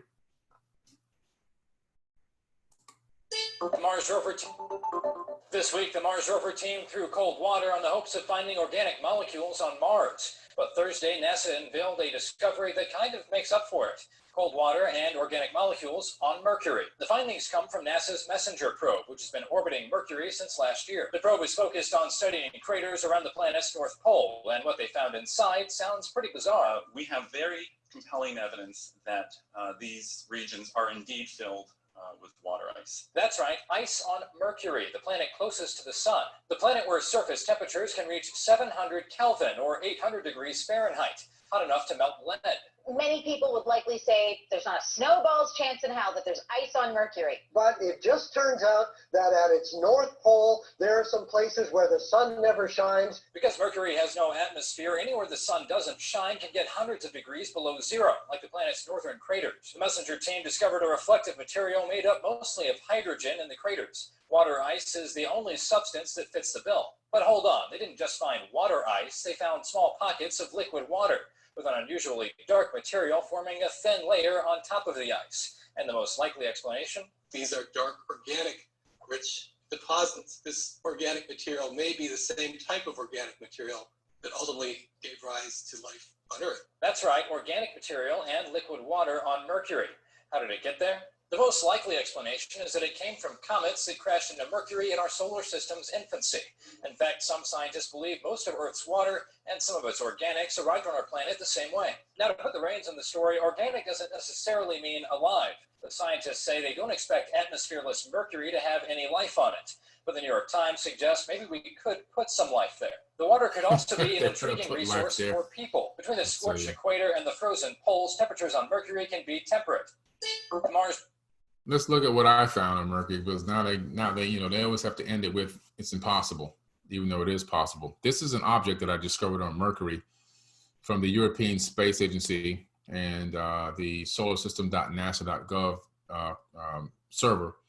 On that server, there's images, high-def images of swaths of photos taken from Mercury, from space, from the Mercury Messenger mission. This object is about 1.5 miles wide, and this lower corner here, there's a tower, a strange-looking tower that rises up almost a mile into the sky, and it's backed up to this area, which looks eerily like a water reservoir, and it has this this gigantic circular pipe-type looking thing here on the back end of the building structure. But this is an artificially created structure on Mercury. That's massive, and it looks like it's backed up to one of these liquid water reservoirs. We don't know what it is, but it's on Mercury, and I think that people live on Mercury as well.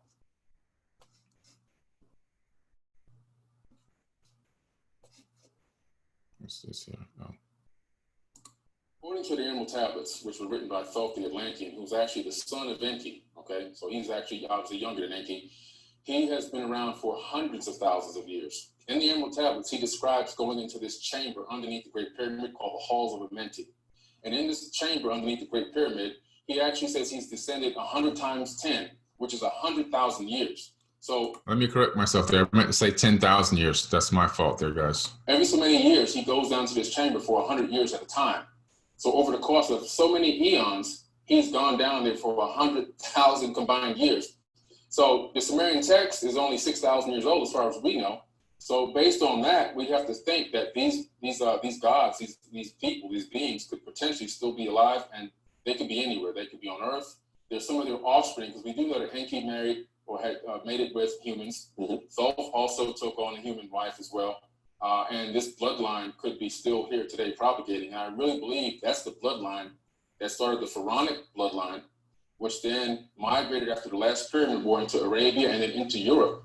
So the bloodline actually evolved over time, but they kept it along a specific route. When it got to Europe, it was the Pleiadian bloodline that is still ruling the planet until this day. And that Pleiadian bloodline is John Lackland's line. John Lackland is the King of England that signed the Magna Carta. But every single King John from the Robin Hood legend. Exactly. Yes. And every president of the United States of America is related to John Lackland and that Pleiadian bloodline, which goes back to the Arabian kings, which goes back to the Egyptian pharaohs, which then goes back to the Sumerian kings list in Iraq. Think about that for a minute. The only one president that's not related to that bloodline is Van Buren.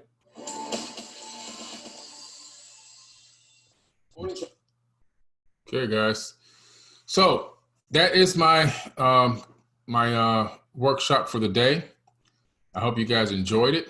Thanks for logging in. Don't forget, go to portaltoascension.org, portaltoascension.org to watch this in its entirety from the beginning.